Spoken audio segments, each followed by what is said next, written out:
As JR tells us, the judges unanimously... Why is that so hard to say? Unanimously. We can all agree it's a hard word to say. Yeah. Just going to say all. Okay.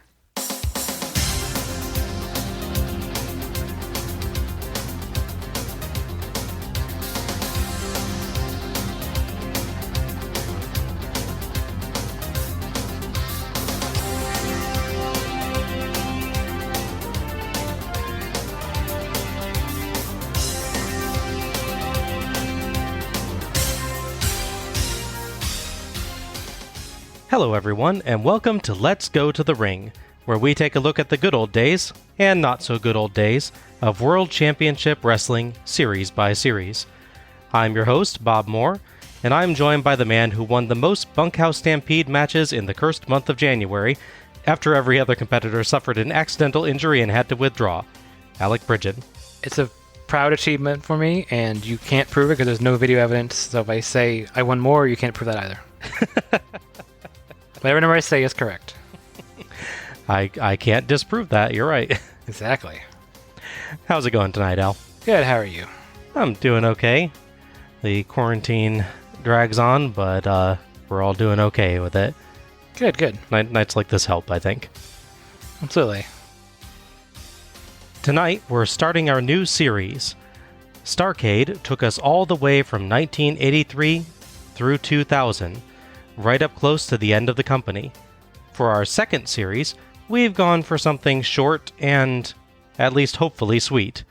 WrestleWar. The WrestleWar series is a short one, covering only 4 pay-per-views from 1989 through 1992. But it takes place in a period of significant change for the company. In fact, WrestleWar is sandwiched right between 2 major events in the history of WCW. In 1988, the year before the start of this series, Jim Crockett Promotions folds, and WCW rises in its place. All hail Ted Turner. And in 1993, the year after the end of the series, WCW leaves the NWA for good, leading, of course, to the infamous WCW International World Heavyweight Championship debacle. That was a great title, though, to be fair. All 4 people that ever held it were very proud. I'm sure they were. Mm-hmm. They were internationally renowned. Yes. And the W in WCW definitely doesn't stand for world. No. Yeah.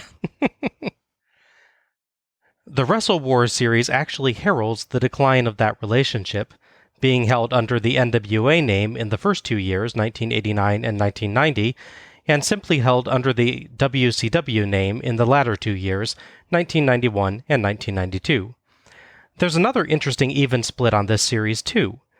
The first and fourth shows were held in May, and the second and third in February. That's random. Yeah, that's very interesting, isn't it? In 1990, the May slot is taken by Capital Combat. We will definitely get to that one eventually. Well, see, I understand why they bumped it. You gotta make room for that. Yes.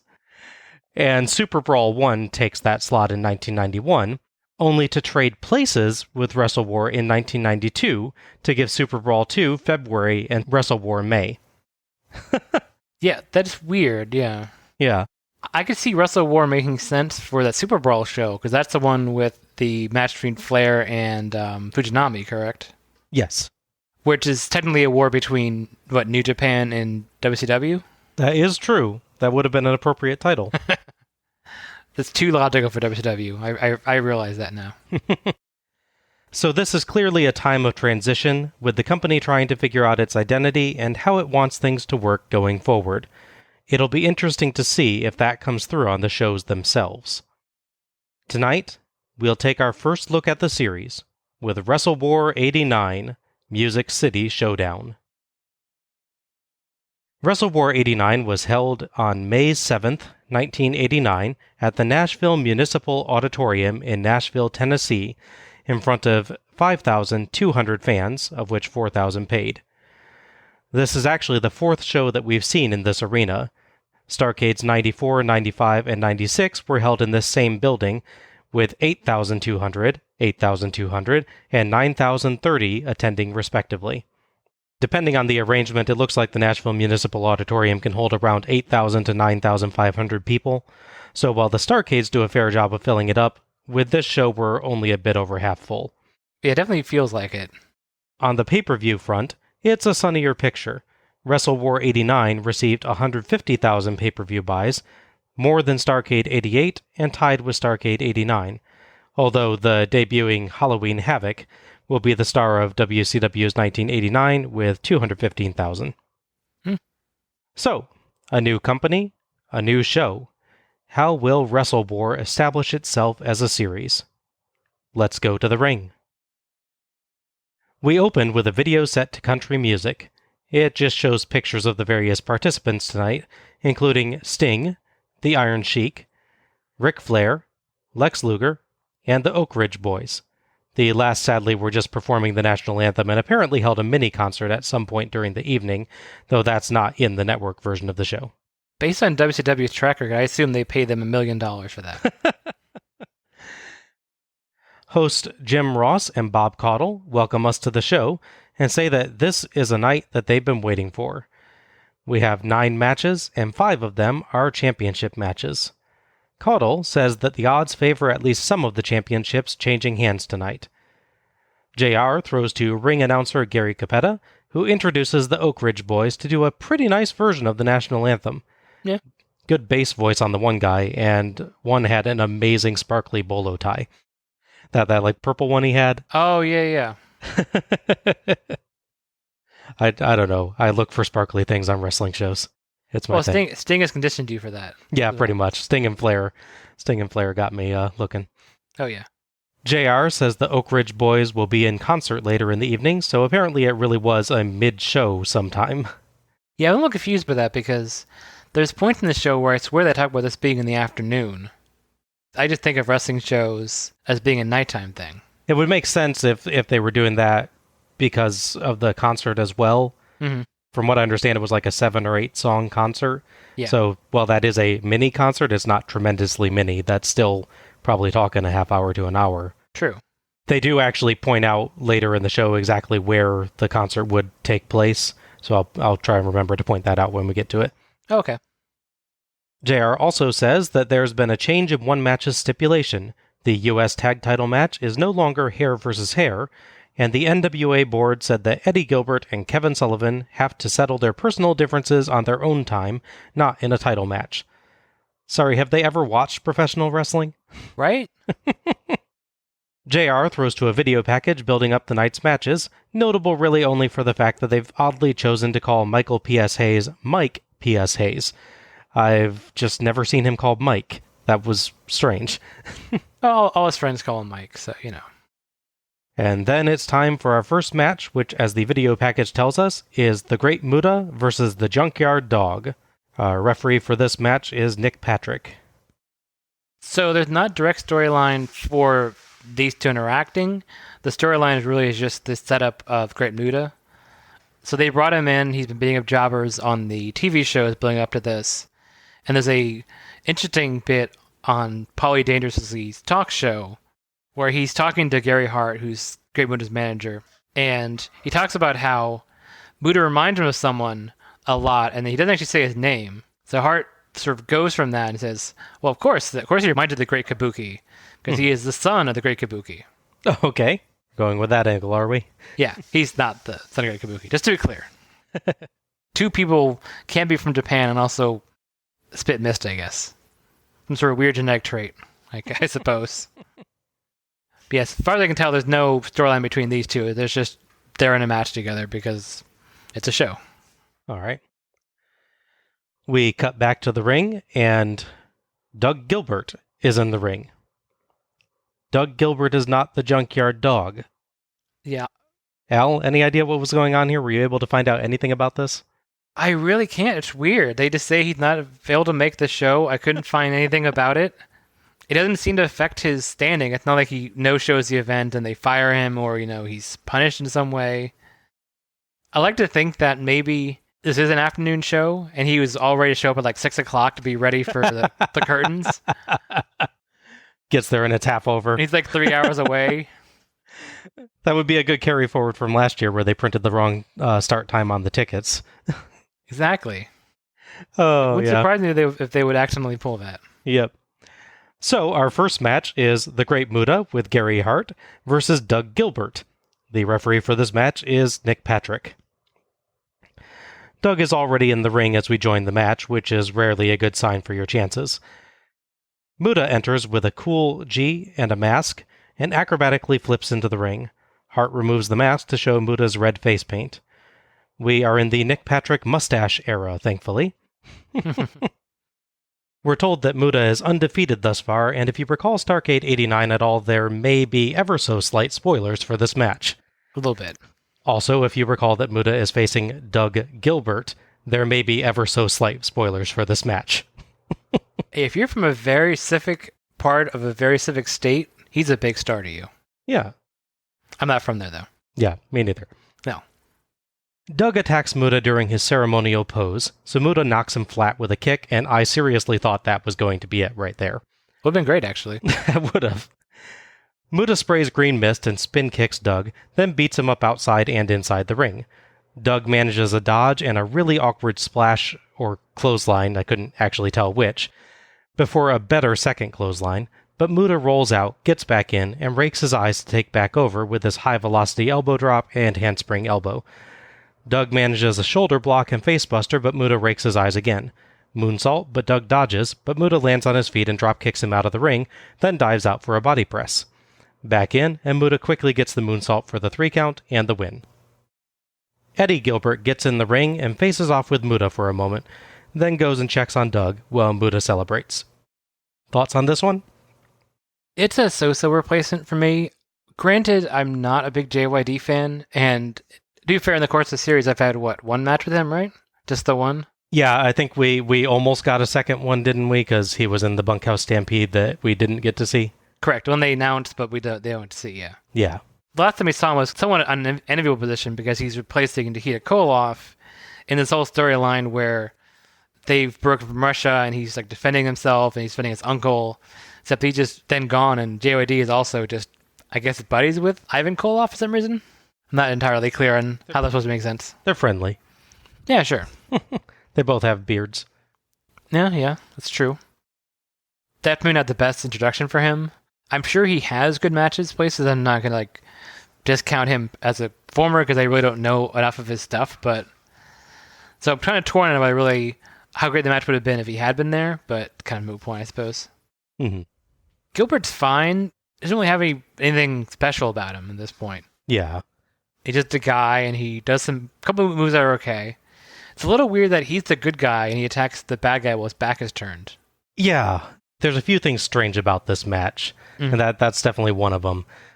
I agree with you in general. I'm not sure my assessment of what it would be as far as match quality is concerned, but JYD is a much bigger name, obviously, than Eddie Gilbert, and he has much more personality than Gilbert displayed in the ring. So I think if you did almost this same match with JYD instead of Doug Gilbert, I think it would mean more for Muta. No, for sure, yeah. Because, the idea is you're going from him beating up no-name guys, your random people you throw a mask on 5 minutes before the show starts and say you're fighting Great Muta now, to here's his first big match on pay-per-view, you're going to show how good he can beat a real star, and then, not so much. Right. It feels like a continuation of that story, not an escalation. Mm-hmm. Likewise, it's a little weird that they have Gilbert escape the moonsault for a minute and then just get it anyways. This is a weird choice to have him counter that. I guess maybe they're really trying to push the idea that Muta's not sort of stuck if he misses the moonsault, maybe? I don't know if he's done that spot before that, so they might have wanted to show that he's able to recover, because it is a neat spot. No, yeah, there's nothing wrong with that. Kind of adjust and land on his feet. That's a cool thing to be able to do. But I suspect that that spot in particular is probably a leftover from when this was a JYD match. Because JYD is the caliber of star, the level, I think, that you would give you counter the villain's move once spot. Sure. And he could still go down to it then, but he gets to look a little bit better by being able to spot it coming. Right. Where Doug Gilbert, unless I'm missing something drastic in my wrestling history from this time, he kind of seems like he should just get hit by the first one. Right? It's a pretty accurate assessment of Doug Gilbert at this point, I would say, yeah. Yeah, no offense to Doug Gilbert, but even as short as this was, it felt like it was longer than it needed to be. Mm-hmm. Like you said, Muta just kicking the guy in the face and pinning him actually would have been great. Yeah. And it would have done more for Muta than this did. Muta actually took longer to beat Doug Gilbert than to lose to Ric Flair at Starrcade 89. That is true. That is very true. The repeated eye rakes felt really weird to me. Normally that's a spot that a heel uses when they need to regain the advantage against a strong face, but Muta just kind of did it anytime Doug hit one or two moves, even though he clearly wasn't in any kind of trouble yet. Otherwise, the action we got was performed just fine, except for one awkward body press and or clothesline. I don't really have a problem with how things went in the match. It's just that it's simple and there's no real story, just a collection of Muta's standard spots and some eye rakes. It's not a great opener, but they were kind of stuck on this one. Mm-hmm. It's decent, it's just kind of forgettable. Yeah. So, as far as the two of them, there's really nothing going on with this afterwards. Gilbert's, we've made pretty clear by now, was a fill-in character for this. Needed someone else for the match. So there's not a follow-up story to this at all. Muta's big thing is they definitely have high hopes for him. He ends up in a high-profile match, which I will discuss later. Gilbert's, as far as I can tell, not around in WCW much longer after this. He's one of those guys that you tend to jump between smaller territories, even the waning days of said territories. There's usually not a lot of long-term stories with him. JR throws to Lance Russell, who is with Ric Flair, who wears a nice blue and silver robe. Later today, Ric Flair will be going, as many people say, for the final time for the World Heavyweight title. Yeah, right. Who's won it 5 times, Right. Rick? How does this extra pressure affect you? But what it tells me, Lance Russell, is today, I've got the style and profile like never before. Steamboat, let me go on record as telling the whole world you are the greatest wrestler on the face of this earth. But, pal, today, right here, you gotta beat Ric Flair one more time. Remember, Steamboat? And, pal, I'll kiss your boots if you can do it. But to be the man, you gotta beat the man. And I'm saying, right here in Nashville, Tennessee, pal, I'm the man. Ric Flair and Steamboat, you're gonna be mine! Woo! Let's go right now to the ring. That's not the name of the show, Lance. Get it right. He's new, Bob. He's new. I thought this was a perfectly good Flair promo. It's not his wildest, but it hits all the right notes, builds up the importance of the match, and has great energy. As always, I appreciate how hard Flair works to build up his opponent, calling Steamboat the greatest wrestler on the face of the earth. Flair's one of those guys that just gets how to build up his opponent while building himself up. Because he knows that if you build up a guy and then you beat him, you look stronger for doing that. Right. It's amazing how wrestlers don't get that sometimes. It is surprising. Considering how full of himself his character tends to be, it's always a neat twist how genuine the praise he hands out always sounds, too. That's true, yeah. It's that one noble trait, even in his more villainous periods, that he appreciates a rival. I can see that, yeah. He needs someone to challenge him, yeah.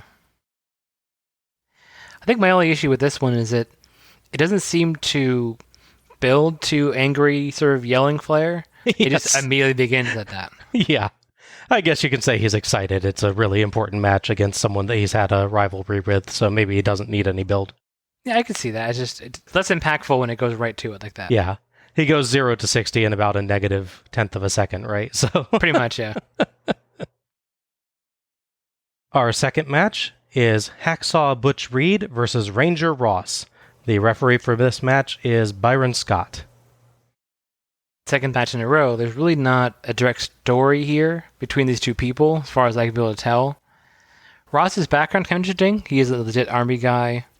His first feud is against the Iron Sheik. They have a match on the Clash Champions before this show. Oh, okay. Now, if you want to see that match, a little hard because it's one of the 3 matches that's cut for some reason on the network version of that Clash of Champions. Oh, interesting. But yeah, there's one thing between these two. Butch Reed is one of those journeyman wrestlers. He's back again from a smaller territory. He's under the Hacksaw Butch Reed name, right? Isn't it? He's under this one? Yeah, he's going by Hacksaw at the moment. Because at one point he was the natural Butch Reed. Such a curious gimmick, too. He shows up with blonde hair and he gets offended if you don't believe it's naturally blonde. I mean, that's just that character. It's interesting, I'll give you that, but it's just like, I'm not sure. Is that your whole character? I guess. Reed comes out with a really sparkly gold vest. Nice. Mm-hmm. I like his music, too. Do you think it was more 1980s detective show or more side-scrolling sci-fi platformer game? Ooh, that's a tricky one. Yeah, I couldn't quite decide. Yeah, it's probably a little more the latter. Mm-hmm. It didn't have that extra CD quality that the Rick Rude original music has. Good point. Yeah, you need a little bit more of the CD for a detective show. The jazz sax there for a color to it, yeah. Ranger Ross comes out with the flag and an Armed Forces color guard. JR builds up Ranger Ross's legitimate military history. Like you said, he's an actual Army Ranger who became a pro wrestler, much like Perry Saturn. Mm-hmm. I just realized that that's Jim Ross building up Ranger Ross. That's true. Caudle also builds up Ross's military experience, but does note Reed's power advantage before adding that Ross's military training will mean that he can deal with hard hits. Some really good analysis by Caudle there to explain the characters, I thought. Yeah, I can see that. Ross does a little hip swiveling dance and wards Reed off with a quick kick. Anytime Ross tries to match Reed's power, Reed easily pushes him away, so Ross uses his speed and agility to take Reed to the mat for some headlocks. JR and Caudle have a good discussion about Ross neutralizing Reed's power as long as he can keep him down, but also point out Reed's surprising speed on a leapfrog spot. Reed gets free of the headlocks and surprises Ross with a clothesline to counter a corner whip as Teddy Long appears at ringside, taking notes. JR mentions that Long was fired by the NWA, and Caudle points out that Long has a visitor's pass. I do wonder why the visitor's pass allows you to walk at ringside during a match, though. Right? Yeah. I mean, I guess it is a visitor's pass, not a ticket. No, yeah, it's a distinction, but you don't see anyone else walking up there. Yeah. Reed gets 2 off a swinging neckbreaker as I spot a guy wearing a full trench coat and wide-brimmed hat to a wrestling show. That cannot be a comfortable way to watch the show. Oh my gosh. But you wonder what he's up to. It's just like, what is going on with you? Reed uses big strikes, including a somewhat awkward half-knee strike, half-kick, a body slam, and multiple elbow drops to get another 2 count, and grabs a rear chin lock for a while, intermittently using the ropes. Ross briefly gets free, but Reed pulls his tights to take him back into the hold until the ref eventually catches Reed using the ropes and forces a break. Ross evades a clothesline and gets a cool takeover throw to counter a headlock before hitting several martial artsy strikes and drop kicks to send Reed out. Ross leaps over the top rope and just kind of lands next to Reed and punches him. Yeah. Missed opportunity there. This is a weird move, yeah. I totally expected him to at least like come down with a fist drop or something, but yeah, no such luck. I can see that, or you jump down and that's where you get countered. Like you jump down, he clotheslines you or kicks you or something. Yeah. Back in, but Reed sneaks in a kick as Ross climbs in and suplexes Ross in, then goes up top. Ross slowly gets up and turns, and Reed, after a noticeable pause that Ross belatedly covers by acting dazed, hits a diving shoulder block for the 3 count and the win. Thoughts on this one? It's a decent showcase for both of them, I thought. Ross doesn't have a lot of character. I mean, he tries a little bit there, like the jump is nice, and little bits where he starts showing off are nice, but he never has that certain extra special thing for me. And obviously, this is early in his career, so you could have 10 matches and have a really good one, so I'm not judging the whole character from this one performance, obviously. Yeah. Butch Reed kind of the same way. I liked his heel work in this one, I thought. He does a good job. Like that they point out in commentary, even though he is stronger, he still uses shortcuts to basically make it easier to get advantage. Yeah. He actually could, with his strength, for instance, pull Ross over out of a hold he's in, but he decides to grab his hair or pull the trunks. Mm-hmm. You know, they didn't have to, just because it's easier and more fun, I guess. Yeah, I think the announcers did a terrific job getting across some elements of the characters on this match. They had some very good discussions about that point and others. I think Ross did a good job with his sort of flashier offense, because the match definitely needs that. Mm-hmm. You have the strong heel who wants to put you in holes and just sort of knock you down and slow things down. So when the big moments come, they have to actually be impactful. So you have a match like this with someone like Rey Mysterio, for instance. You get the nice ebb and flow of the match because it's slowed down and then suddenly speeds up. But you get someone who's, say, not nearly that fast. It's slow and boring, and then it's faster but also not interesting. It's a nuanced thing you have to do. You can't be control and doing arm locks and headlocks and leg locks for too long, or you just get boring. You can tell them the greatest story in the world, but if no one's awake, it doesn't matter. Yeah, fair point. With Ross, there's a lot there, I think, in theory, could be built up with him. He's definitely got a good start for his character. I'm curious to see watching the shows where it goes. Reed overall, obviously, is seen as stronger. No accidental pun intended there, as far as booking goes. Because they definitely book him to control the match, which makes you feel like maybe that's because he's calling the match. That's why it's sort of easier to do that. Put him in a hold and you discuss what you can do in the next match and then go forward from there. Because Ross is pretty neat at all this. Yeah. You did joke about that. There's a bit of a delay there when Ross should have known the clothesline's coming, but he still can't get out of the way. Very slight mistiming. It's just enough to be noticeable. It's not like a major pause. Oh, no. But it's enough that we're like, oh, he was supposed to jump or he wasn't supposed to be up yet. One of those things happened. Exactly, yeah. I do like the finish, though. Mostly, I'm a big Kane fan, so I'm a sucker for a big guy doing a flying clothesline, I guess. I think my only, not necessarily complaint, it's just more befuddlement, is they give so much fanfare to Ranger Ross here. Mm-hmm. And it's like you're building up the America, there's his military background, and then he just loses. In a fairly clean fashion. It did feel a little bit strange there, yeah, that he gets such an intro and loses not by like particularly cheaty fashion or anything either.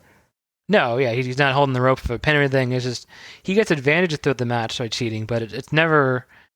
Well, there's a match we'll see later that's literally defined by how much the heel cheats, and that's it. So it's not one of those matches. Yeah, it's just weird that he loses in fairly convincing fashion after all that build-up. Yeah. Yeah, for me, this was a basic but perfectly acceptable little match. I rather liked Ranger Ross's overall style. I thought he had some good quick moves and interesting counters, and some unusual strikes that we didn't normally see in a wrestling show. And he manages some good personality in the midst of it. I agree with you that he doesn't have it fully developed, but you can definitely see like the things he's trying out for his character. Mm-hmm. I could have done with a bit longer from this one to get more of a feel for Ross's style. I did feel like there were kind of a lot of holds for quite a short match, though they mostly kept them quick, and given Ross is new, that kind of makes sense that would be what Reed is calling the next spot and letting him know what to do. This lasts about 7 minutes, though, and it feels like it has spots that you'd expect to see in one going around 10 to 12, if that makes any sense. No, I can see that, yeah. It feels like there's the outline of a pretty good match here, but without much filled in. But what we get is performed well, aside from the slightly mistimed ending. And both guys came out of this looking pretty good, and built up in the ways that they needed to be built up.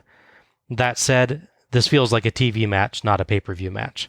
It's quick and largely forgettable, but fine. Again, good work by the announcers on it. Yeah, we're 2 for 2 on matches, like you're saying, that don't feel like they're built up to be this thing I should be paying money to see necessarily. Right.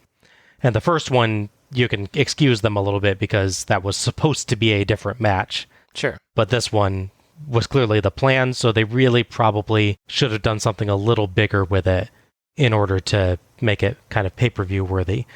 But I don't begrudge the new guy getting a tryout on a pay-per-view either, so... No, I don't necessarily mind that. I think it's a little strong overall than the last match, because it feels more like a match, because it gets the length for it, but it's nothing special still. So here's a question for you. Okay. We've had a few military-themed guys in this run so far. We had Sergeant Buddy Lee Parker. Yep. From that great match with Cactus Jack. And of course we had the Misfits in Action. Yes. Including, just have to mention, General Hugh G. Erection. Yeah. Where does Ranger Ross fit in that ranking for you so far? Golly, those are the only military ones we've seen so far? That's the only thing I can think of. Yeah, it seems right. I think, Gal, I don't want to insult Parker because he did a good job in that match, actually. He did a very good job in that match. It's just you didn't really get to see anything of him other than crawling to the ring and getting pinned. No, yeah. So I guess I'd probably put the current Ranger Ross right in the middle, because I think Rection, horrible name aside, is a perfectly good performer and has more of his performance style developed. Ross, I think, could be better than him given time to develop. Okay, fair enough. Now, if we're able to count Perry Saturn, because they do mention his military background on the show, then Perry Saturn's at the top of the list easy. Oh, for sure, yeah. They never have him really in the military getup. That's why I was including him. I can't count him as a military gimmick, really. They mention he had a military background, but that's it. That's like, you can't call Sting a basketball gimmick just because he did play basketball in high school. True. So this is interesting. So there's not a lot of direct story between these two. There's sort of two ships passing in the sea, as they say. Mm-hmm. But there's some connections there that come across. So Ranger Ross would be pretty solid mid-card act for a while, just serving to the booking here. His tag partner for a while would be Ron Simmons. Oh, interesting. And they would both end up in the two-ring battle royal that would open the next pay-per-view, Great American Bash. Obviously, as we know, historically, Butch Reed would be put under a mask and very badly disguised as one half of Doom with Ron Simmons. Right. Oh, that's kind of neat. JR throws to Lance Russell, who is with Lex Luger. Michael Hayes, Lex, has been known as unpredictable. He has said he is going to do this challenge for your title all by himself. Are you prepared, though, for all of the things that Hayes has done in the past? Lance, this is what you call a showcase event. This is in front of millions of viewers. This is what makes you as a competitive athlete tick. Now, Michael Hayes has been running his mouth for a long time now. Now, Michael Hayes, it is put up or shut up time. You said you could do it on your own. You haven't shown me that. That's not your track record. Well, this is your opportunity in front of millions of viewers to show everybody that you got what it takes to win this U.S. Heavyweight Championship. And Michael Hayes, this means more to me than anything in this world. It means a lot to a lot of fans who I represent, who I feel I represent. And Michael Hayes, I don't think you got what it takes to take what I got. So, Michael Hayes, bring on everything you got. Because I got the adrenaline flowing, my blood pumping. I'm going to walk out of that ring as a U.S. Heavyweight Champion. Let's go right now to the ring. Still not the right name of the show. Nothing really noteworthy here, and it's pretty short. But Luger cuts a good promo here and does a fine job getting across the general storyline, casting doubt on Hayes' sincerity and doing things on his own.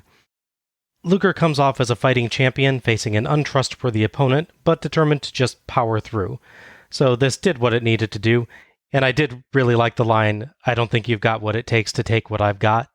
Yeah, he does seem a little confused as to whether or not he represents people in America. Yes, I noticed that too.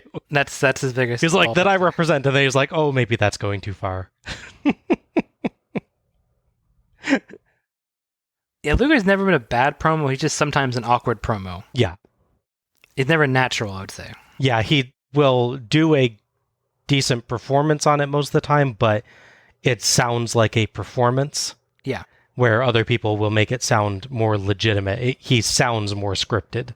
That's fair, yeah. But he does a perfectly good job of bringing out the right emotions and gets the right sound for it overall and the right feeling for it overall, but he doesn't quite get it to that level of naturalness that other performers will get it to. No, absolutely. Luger cutting a promo sounds pretty much like what I would probably sound like cutting a promo. Yeah. You didn't have to agree that fast. I mean, no, you're great. It's all right. I do like Lex's current state of hair at this point. He is very feathered. Yes. Yes, it is. Our third match is Captain Redneck, Dick Murdoch, versus Bob Orton Jr. with Gary Hart in a bull rope match. Referee for this one is Nick Patrick. A note first. Mm-hmm. Multiple wrestlers from this general time period have accused Dick Murdoch of being a member of the KKK, including The Rock's dad, Rocky Johnson, who in fact spoke about being legitimately attacked by Murdoch in the ring and having to knock him out to defend himself. So, as we sometimes have to state, unfortunately, just a reminder that our comments and thoughts regarding this match are about the character Dick Murdoch, not the man Dick Murdoch, and about the match portrayed on the show, not Murdoch's life in general. Membership in a racist organization like the KKK is reprehensible. Racism in general is reprehensible. Yeah.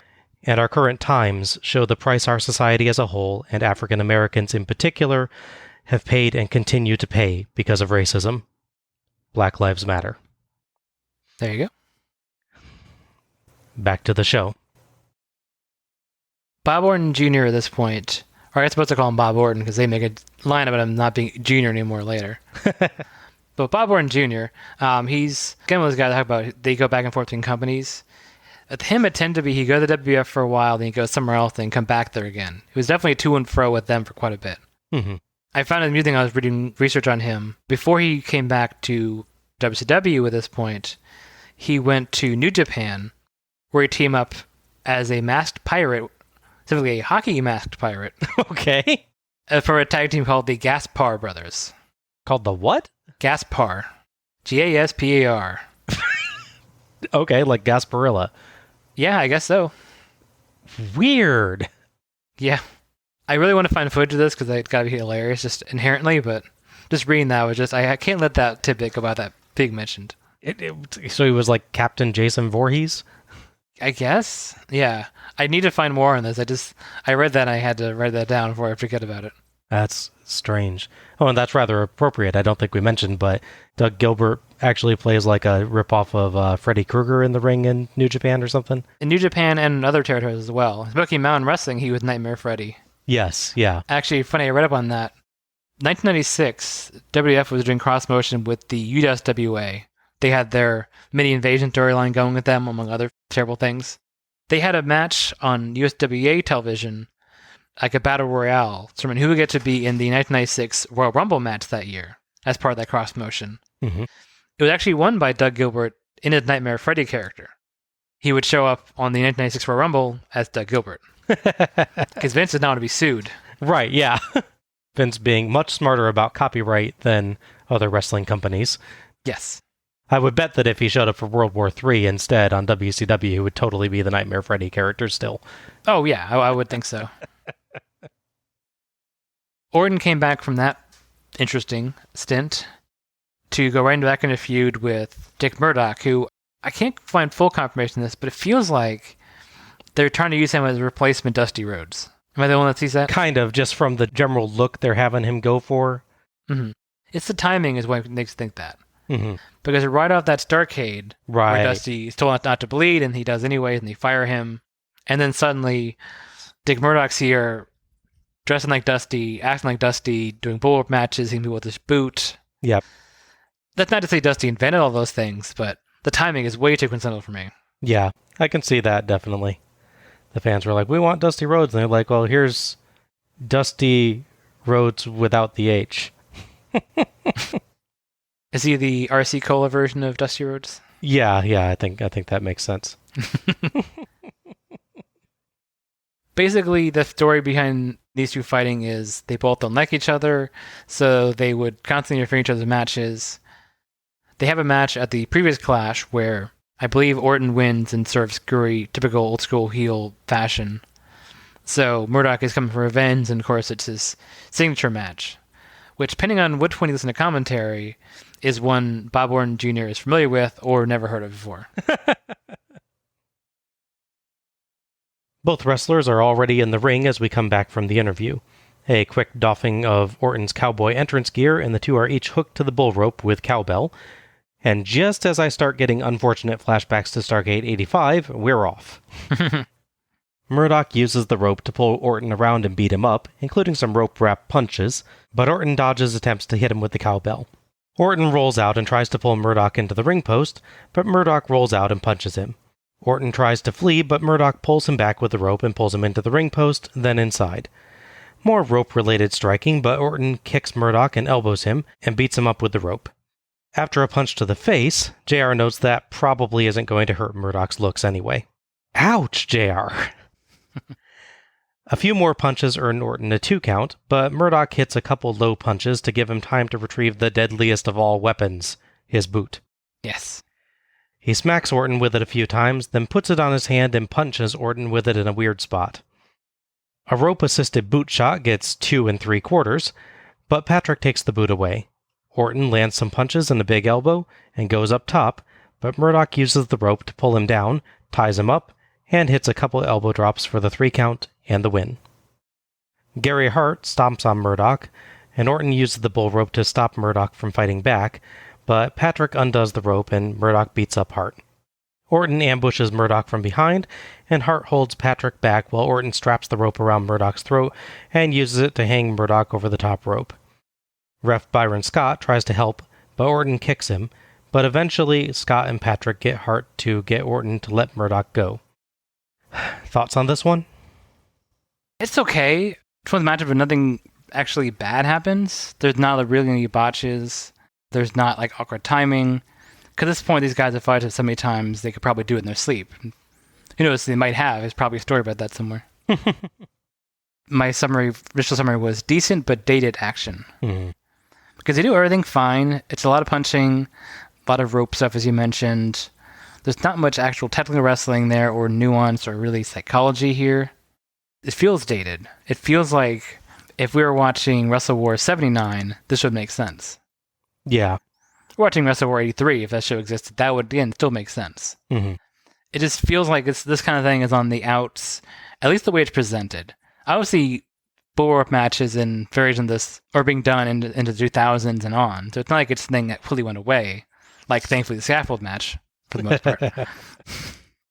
This just doesn't feel like it belongs on a show from 1989.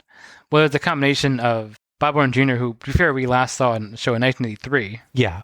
So again, it feels like something coming back from a long time abroad. The thing I think that makes this match at least kind of interesting is Orton's part. Mm-hmm. Orton plays a good cowardly heel and the sneaky heel. He's going above and beyond, I think, as much as he can, given who he's working with and the time he's working with and the stipulations he's working with. He does everything he can, I think, to really make it interesting. He does the runaway spot so he can get pulled. He does, ends up being pulled into the corner and do all this stuff, and he's supposed to be hogtie and all these things. He definitely wants to make this work and wants to make it get a reaction. Yeah. Otherwise, it doesn't really feel that interesting. Right. He's definitely the best part for me. I'll give him a little point for at least making the rope really crucial to the finish, the whole tying his legs up. And, yeah. Although hitting the elbow drop is kind of weird. He hits 2 of them, right? Yeah. 2 elbow drops for the 3 count. I could see one, like you a big elbow drop, but just a weird elbow drop, then I'm not, he's not down enough yet. And then do it again. Okay, now he's down. 2's a weird number. If it had done a third one, I would have been okay with it. It goes back around, but 2 is just weird. Yeah, I think I'm of a similar view to you. I didn't really like this one. Thought it wasn't very good, but Orton has enough character to make some of this work just through his reactions. There's just not very much to this beyond basic strikes. The only part where it tries to get creative is by using the boot in a fashion that still makes no real sense to me. Mm-hmm. The match didn't feel very heated, more cartoonish if anything, which made the post-match brutality a real shock. It's a similar post-match to Piper versus Valentine. Mm-hmm. But in that match, it felt like it fit in with the violence and aggression we'd just seen, where in this one, it felt really unearned. Yeah, I see that. It's like they had a match here and a much more violent match planned later, but just decided to skip all that and graft the ending of the violent match onto the basic match they had here, and it doesn't fit. Yeah. I think this one, maybe through Orton's general heroics and his reactions and selling and everything, I think ends up a little bit better than the Starrcade 85 bull rope match.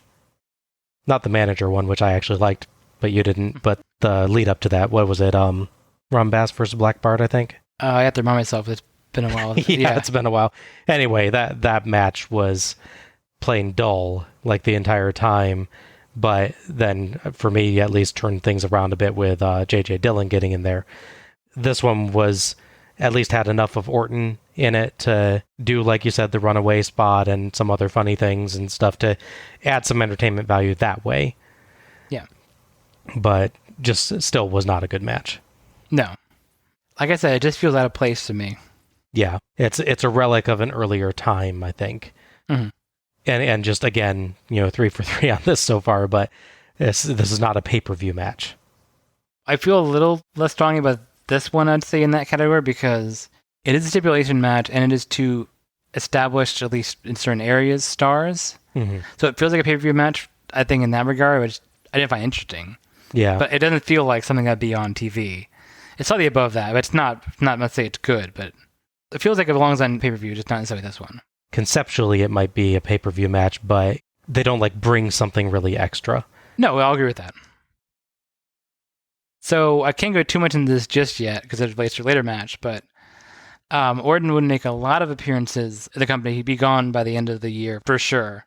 I looked, he's not on any of the pay-per-views, so he's never in a high-profile position. Mm-hmm. It is notable that they hold a tag team title tournament a bit after the show. He's in it, actually, but it's him and Butch Reed. Just feels a little weird. Butch Reed was kind of directionless, I think, until he found a mask and Ron Simmons to team up with. Same thing with Dick Murdoch. He would hang around for a bit, but wouldn't do a whole lot. He would return in 1991, however, team up with a fellow Dick Slater. JR throws to Bob Caudle, but it's actually Lance Russell again, backstage with Michael P.S. Hayes. JR, one of those men is a backstage interviewer, the other is sitting right next to you. He had an issue with space and time, clearly. Yeah. Hayes has a very sparkly robe and a feather boa. Michael P.S. Hayes has said he can do it on his own. The founder of the Freebirds has said by himself. Now, does that mean without brass knucks and everything else, Michael? Let me tell you exactly what it means. Lex Luger comes out here 2 times United States heavyweight champion and has the audacity to say that Michael P.S. Hayes ain't got what it takes to take what he's got. Let me tell you something, pal. It's too late now. In just a matter of moments, Jack, you're gonna find out what I've got and just exactly what I'm gonna take from you, because I'm gonna squelch all the skepticism and all the media like you that say that I don't have the credentials to do it on my own. I did everything in tag team wrestling, but not in singles. Today you'll see no Terry Gordy, no Buddy Roberts, just Michael P.S. Hayes. And remember this, Lex Luger, if it wasn't for people like you, there wouldn't be people like me. And now, back to the ring. Still not getting it right. Yes, over 3 so far. The delivery felt a little weird, alternating in tone and ferocity, but I kind of liked this promo overall. Hayes comes off as angry and slighted and determined to prove himself to his naysayers, but also had a touch of disingenuousness, where you couldn't quite tell if it was all for real or just a cover. I think that worked well to give the story a bit of intrigue. Will Hayes really face Luger one-on-one, or does he have something up his sparkly sleeves? I kind of liked his ending line, too, though I can't really explain what it means. Yeah, I was going to say, what does that mean exactly? I don't know, but it's it sounds profound. It does, yeah. But yeah, I kind of liked it. I thought it fit well with the aggrieved feel of the rest of the promo, kind of a, everything I do to you is your fault. Sure. And I also liked that Hayes clearly was listening to Lex Luger's promo, because he quotes back that same line. Yeah. Though, to be fair, you could have heard Lex prepping for that promo Yes. for the last 2 weeks before the show in his locker room. Have you noticed nobody ever really answers Lance Russell's questions, though? That's true. He opens every one of these promos with a question. Nobody actually gives him an answer to what he asks. It's funny, because, I make a point of him actually listening, and then he's clearly not listening to someone else. Yeah. Our fourth match is the Samoan SWAT team, Fatu and Samu, with Paul E. Dangerously, versus the Dynamic Dudes, Johnny Ace and Shane Douglas, with skateboards they will never ever ride, despite carrying them out for every entrance ever. Yes. The referee for this match is Tommy Young. So if you recall the Starrcade episode that precedes this one, in far of actual chronology, not our chronology, that is, you'll note that Paulie Dangerously brought back the original Midnight Express to get back at Jim Cornette and kick them out and show he's better and all that. As I mentioned before, that doesn't really work out, because one of them leaves before the big blow-off match. Oh, right. It's just Jack Victor wearing a mask as another previous Midnight Express member that I've never mentioned before. So that one didn't work. So his new plan is to bring in the Samoan SWAT team. They actually do take them out at the clash building up to this, so they have some credentials, as he sort of mentions. Yes. As far as the Dynamic Dudes, they have wrestled some matches on TV, but this is like their official, like, big coming out debut show. So a lot of that in this show. Yeah. For better or for worse. So I do have a question about the Samoan SWAT team. Okay. So, obviously, I think most people know this, SWAT stands for Special Weapons and Tactics. Yes. So what special weapons and tactics do the Samoan SWAT team have? Headbutts. I'm sorry, I think you understand what the S in SWAT stands for. They all have that. I think people just like to say SWAT team, but don't actually think about what SWAT actually means. Yeah. It's also funny, too, as a side note, that you often see the Samoan SWAT team's name shortened to the SST. Yes. Which is extra confusing because you're shorting an acronym into an acronym. That's true. It actually would be the SSWATT. Yes. SWAT. Yes. 2 S's and 2 T's. It kind of works, actually. It actually kind of does, yeah. But it's just funny seeing the SST. I'm like, wait, the middle part's an acronym. That makes no sense. Yeah, that's true. It's like my least favorite thing in the world, recursive acronyms. Where the first letter of the acronym is the acronym. Oh, yeah. I just hate that. Dangerously introduces the Samoan SWAT team as the team that destroyed the Midnight Express. It's funny to hear Paul Heyman basically doing the Brock Lesnar kind of intro even here. Yeah, it's true. The Dynamic Dude's entrance is just so awkward, with them just kind of clutching the skateboards by their rear axles and holding them up in a way no skateboarder has ever held a skateboard ever. Mm-hmm. The dudes wield their skateboards to face off against the SWAT team, but thankfully things calm down before it can come to blows. I guess the Dynamic Dudes had the special weapons this time. That's true. I kind of wish, given that they were going to ride them anyways, they would have brought like gimmick skateboards. Yeah, so you could at least break them. I'm sure the skateboard is second only to the boot in deadliness as a weapon. Oh no, I meant the idea that the Samoans would take and break them to show how tough they were. Yeah. It would do nothing to them.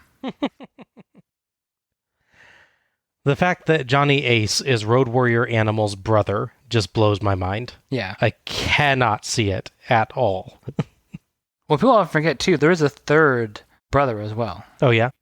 Yeah, he never made it as big as the other two, but from what I've seen him, you can tell he definitely is the Road Warrior Animal's brother. They're both big, huge guys. He would often wrestle in various territories as the Terminator. Oh, okay. To give you an idea of what he looked like. There's a third one so you verify that they should look like this, and there's Johnny Ace. Who looks and sounds like Super Dave. Caudle has a very poorly thought out line about the Samoan SWAT team that I will not repeat here. Unfortunately, the insulting commentary about this team, albeit in different configuration, was not confined to Starrcade 89. That's true. Caudle's attempt to sell us on the dudes being cool young folks who like all the cool young folk things all you cool young folks do is wonderfully laughable, though. Yes. Insert Steve Buscemi meme. Yes.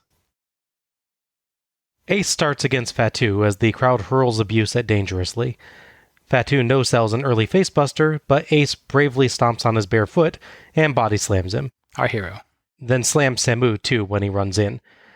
I will admit that he made the slams look pretty easy considering the SWAT team's size, though. No, that's true, yeah. Samu tries a strike at Douglas, but Douglas fights him off. Tag to Douglas, and he evades Fatu and drop kicks him from behind despite Dangerously's best attempts to warn Fatu, who tags Samu.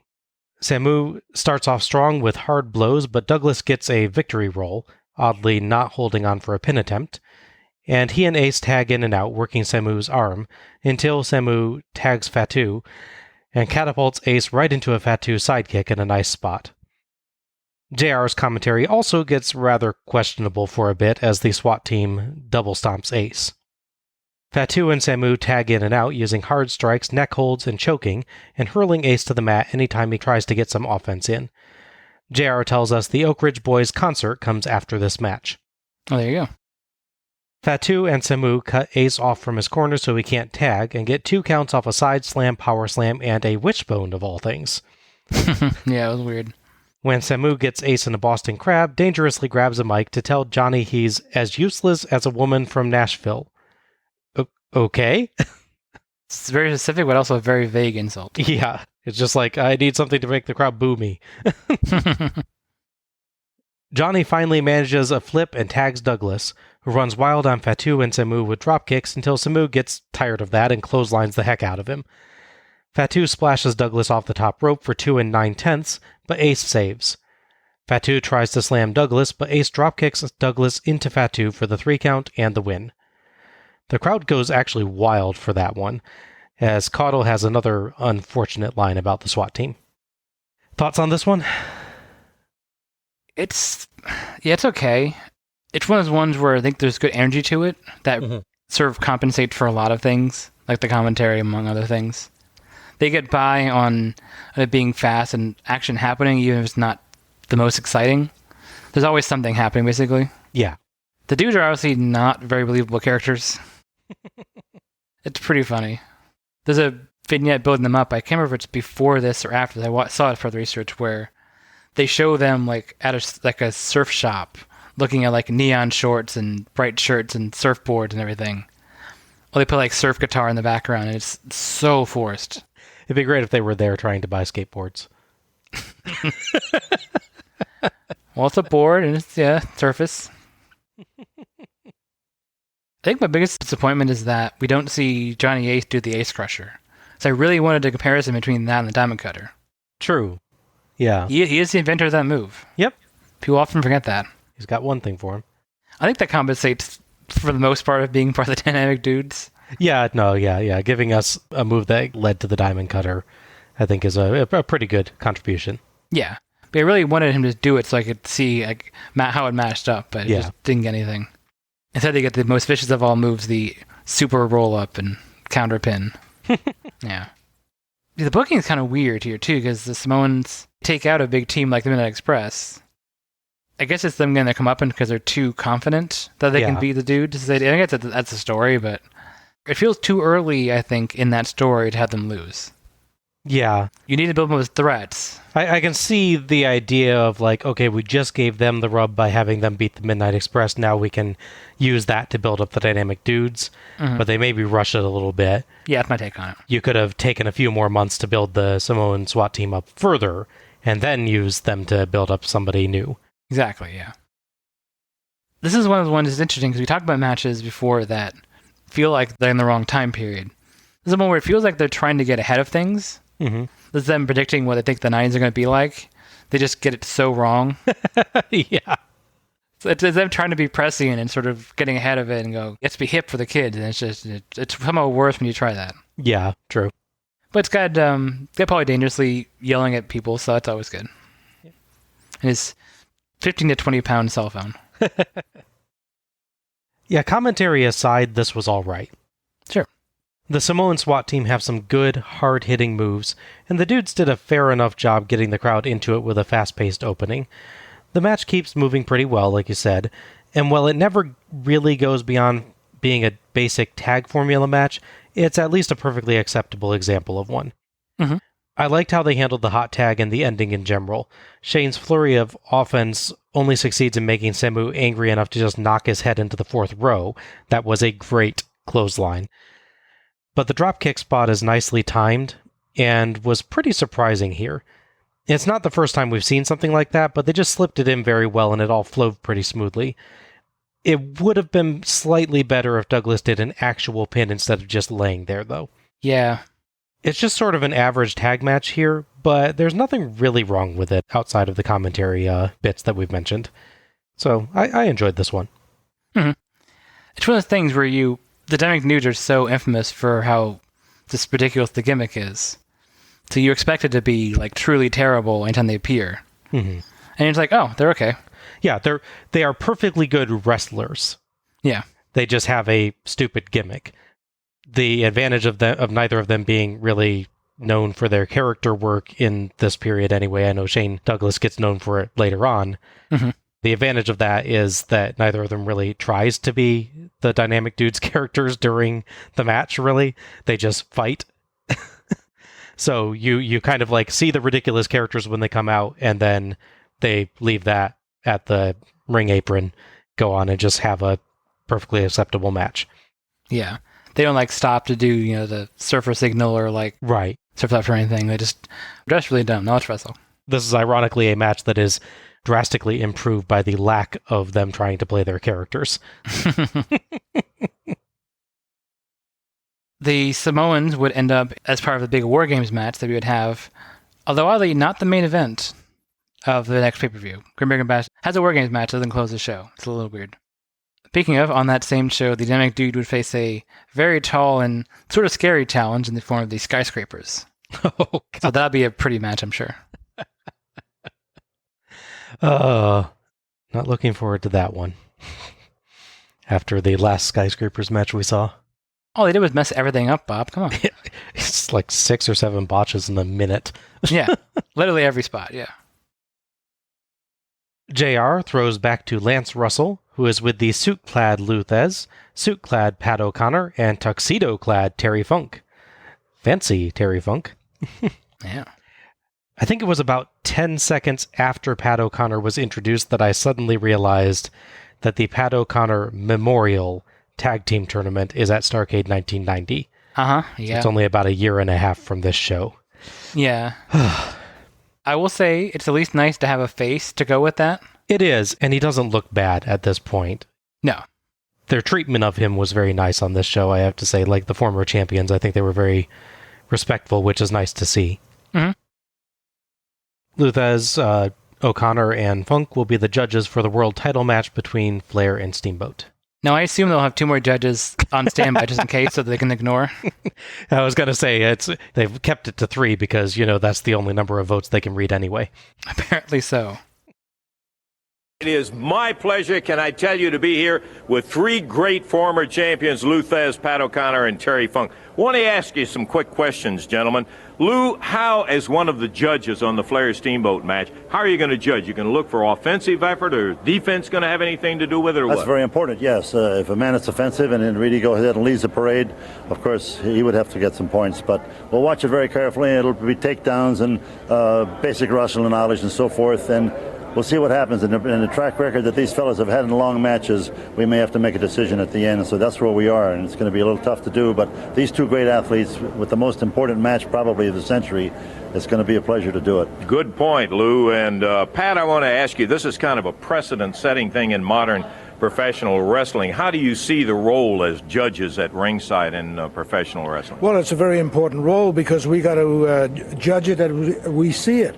We have to call the shots as the wrestlers make them, who's aggressive, who's on defense, who's a finely conditioned athlete, who's moving better, and who's able to get the near falls and escapes. Mm-hmm. Okay, Terry, I want to ask you something from a wrestler standpoint. How is it going to affect strategy when the wrestlers know, Flair and Steamboat know, that you 3 gentlemen are going to be out there to decide it in the event that it should go to the time limit? Well, I think it's going to make a definite difference right there because it's going to make an offensive match out of it because it's going to push each individual, knowing that we're watching them, to make them make their moves quicker and much crisper, faster. They're conscious of us. So therefore the pace will be quicker, and whenever the pace is quicker, you sometimes make a mistake. So I don't think that Pat, Lou, and myself will be making a judgment decision on this particular match. Mm-hmm. Well, as Lou pointed out, they have a history of going long matches, so we very definitely could see it. And, of course, that's the reason why you gentlemen are here. Thank you very much, and I don't envy your job. We appreciate it. Lou Thez, Pat O'Connor, and Terry Funk here, former champions. Okay, let's go back right now to the ring. I'm going to have to change the name of the show at this point. 3 guys actually answered Lance's questions. Well, that's why you bring in world champs. They know what to do. Yeah. I really liked this segment. I think all 3 did a good job talking about the judging and their thought process, and building up the theme of good offense being what they're looking for. I like Thez's intro a lot as he built up the competitors well. O'Connor did a nice job bringing in some more specifics, and Funk wrapped it all up nicely with a great discussion of the effects the judges have on the match strategy. Honestly, I thought this might have been promo segment of the night for me. Don't get me wrong, I love the big bombastic promos, but this just felt like the sort of conversation you would have with judges if the competition was real. And I love when WCW manages to feel more like an actual sport. No, I can agree with that. I don't know if it does affect the story of the match, but it feels like it affects the story of the match we're going to get, the Flair Steamboat match. It doesn't feel like them just saying, like normal wrestling promos where it's just, I'm going to win, blah, blah, blah, and they say all this stuff. It feels like there's more to it than this. It helps, obviously, you have three people with a lot of experience there. Yeah. Which is nice. It's definitely a large improvement over the judges' interview at Starrcade 84. Oh, yes. Yeah. I think Funk in particular does a very nice job of saying, because the wrestlers know that we are going to be judging the match, it will change their strategy, and that in and of itself may make them make a mistake. Mm-hmm. I thought that was a really just great storyline element to introduce there. It made the judges matter more to the storyline, where in 84 it just feels like, oh, the judges are there, but you don't get a great sense of what that matters outside of obviously one of them ending up just calling the match. But in this one, it feels like they've put in some extra effort to make the fact that there are judges give the match a different atmosphere. Mm-hmm. It's interesting that they picked the three people they did, too. I was getting actual numbers in this. So, Pat O'Connor's last title reign with the NWA World Championship ended in 1961, and Lou Thesz is actually in 1966. Mm-hmm. But then you have Terry Funk, who's oddly only one title reign, ends in 1975. Okay. So it feels like there's a generational gap between them. It makes me feel like there's maybe another reason why Terry Funk is here. Like he doesn't quite fit in with the all old retired wrestlers here, per se. I don't know. It's a hunch I have. I think you can see it as maybe, since the company is rather new, this is their, hey, we value the history of Jim Crockett Promotions and the NWA. We're still going to continue this forward.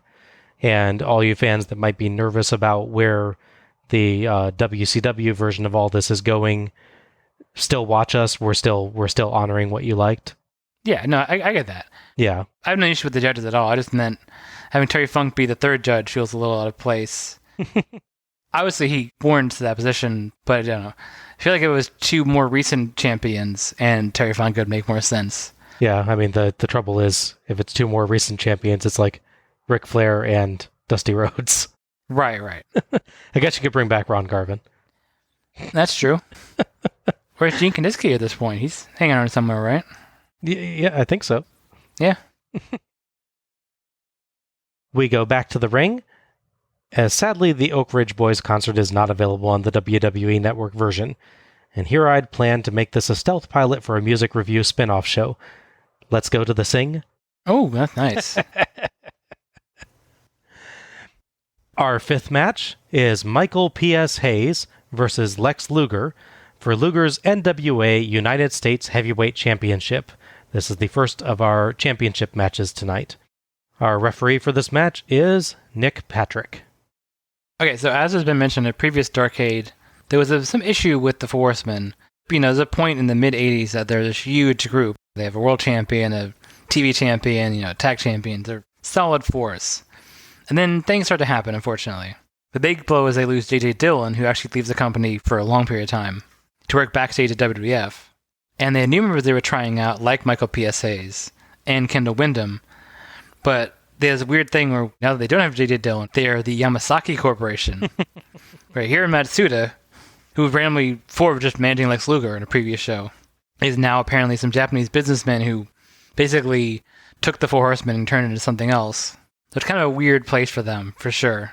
They also had recently lost Barry Windham, who unfortunately is out of the company and wrestling in general for a little while, after the show before this, where he loses the title to Lex Luger, in fact.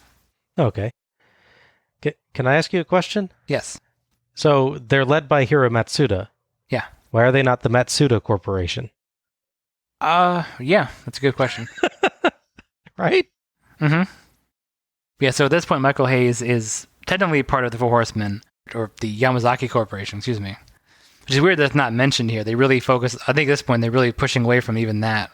He has Matsuda with him, doesn't he, or does he not? I don't think he comes out with him. I can't recall really in his entrance if he comes out with him, but they do note that Matsuda is at ringside, and they say as a formality. Oh, okay. So they're sort of still leaning into that, but not really. Yeah. Because in that promo as he played, they're really leaning into the group aspect and not really mentioning this at all. Mm-hmm. And I don't think Malco PSAs is so popular that two groups are fighting over him. It's not like, Sting in the late 90s. I feel like there's a bit in Hayes' intro where you can hear a little bit of Freebird before Bad Street USA actually kicks in. Kind of weird. I like Hayes' robe, silver and blue, and so shiny you can see it sparkle even in the wide shots. It's a pretty good one. Mm-hmm, yeah. Luger sadly does not have his absurdly catchy theme yet. Mm-hmm. Hayes goes up to pose and looks shocked as he gets booed. He does some struts and gets yet more boos. Luger's power lets him escape or shrug off everything Hayes tries. JR spots Teddy Long at ringside again. Luger pushes Hayes into the corner and they break clean, but Hayes poses arrogantly and mocks Luger, so Luger slaps him right in the face. Hayes angrily storms out of the ring. Back in, Luger blocks a cheap shot, slaps Hayes again, wins a slugfest, and gets a back body drop to send Hayes fleeing outside again. Back in again, and Hayes has more success and tries his DDT, but Luger throws himself backwards to escape, and Hayes goes down too, so Hayes stomps around outside again as JR points out Hiro Matsuda at ringside. Back in, Hayes is frustrated, and Luger works his arm with wrist locks, an arm drag, and arm bars, using his power to stop any comebacks, including a nice catch on a crossbody into a backbreaker. Hayes gets a clothesline in the corner and confidently walks away, only for Luger to no-sell and slug him when he turns around. That was pretty funny. That was, yeah. Eventually, Luger tries a crossbody. I can't think when I ever saw Luger try that. It's weird, yeah. Hayes dodges it, and Luger spills out over the top rope, so maybe that's why he doesn't normally do it. Hayes rams Luger into the ring post and impresses JR and me by suplexing Luger back into the ring for 2. The crowd chants for Luger, and Hayes is annoyed. Hayes works headlocks and reverse chin locks on Luger and gets 2 counts off a bulldog. Hayes throws Luger outside, and Matsuda finds a chance to throw Luger into the barricade. Back in, Hayes gets more 2 counts off a body slam and an elbow drop, but after some fist drops, he takes his time to pose before going back to the chin lock. The ref checks the arm, but Luger keeps it up on the 3rd try and fights free. Hayes tries to ram Luger into the turnbuckle, but Luger rams him into it instead several times and demolishes Hayes, including 3 military presses. He considers throwing Hayes over the ropes, but slams him in the ring instead. Luger tries the torture rack, but Hayes slips behind and nails the DDT in a nice bit. Hayes is too dazed to cover, however. Luger recovers and shoves Hayes to the ropes, but Patrick gets clipped and falls as Luger and Hayes knock heads. Yeah, a little bit. Luger goes down and Hayes falls on the ropes, but Freebird Terry Gordy runs down and shoves him onto Luger as Matsuda wakes up Patrick. Luger gets a foot on the ropes, but Gordy pushes it off as Patrick counts 3, giving Hayes the win. Patrick never even looked at the ropes anyway. Gordy and Matsuda wake Hayes up to celebrate as JR decries Hayes' idea of doing it on his own. The instant replay shows that Nick Patrick was barely touched in that bit, if even touched at all. I guess you just got to go with it at that point, though. He feels sympathy pain is what it is. He's just so caring of a person. Thoughts on this one? That was pretty good, actually. It's weird, because it seems like every show we watch, Luger alternates between face and heel. Yes. And maybe it's just the way we watch these shows, or maybe it's just the way his characters switch. But I don't know, it feels like I just see him less often as a face. I see him more as a heel, for whatever reason. Could be wrong in the actual stat to that. So it's nice seeing him as sort of the strong, powerful babyface here. I don't really like Hayes all that much, just in general. There's something wrong that he does. He never really impressed me all that much. But he does do a good job playing this sort of cocky guy you want to see get beat up. And Luger does admirably oblige, which is nice. Yeah, I think Hayes has always been right on the edge of me liking his performances, where I feel like he has a lot of personality, but he doesn't always use his character quite right. I think he has the character right, but he doesn't have its interaction with the story always correct, if that makes any sense. No, I think what you mean, yeah. sometimes his character work can slow a match down too much or introduce an element of something a little bit more ridiculous to it than you'd like. But in this match, I think he really nails it. He makes a good foil for Luger, who, while he presses in the ring, he's definitely still trying to find his footing as a strong character. Yeah. As we joked about his promo before, where it's good, but it definitely feels like he's setting a promo and not like speaking from the heart. Right. Yeah, Hayes fills in the, I don't want to say character deficit, because I think Luger does fine, but Luger has a basic character here, and Hayes fills it in with a much larger one. Mm-hmm. That's pretty accurate, yeah. And yeah, definitely, I mean, Hayes does an excellent job of making you want to see Luger punch him in the face. That's true, yeah.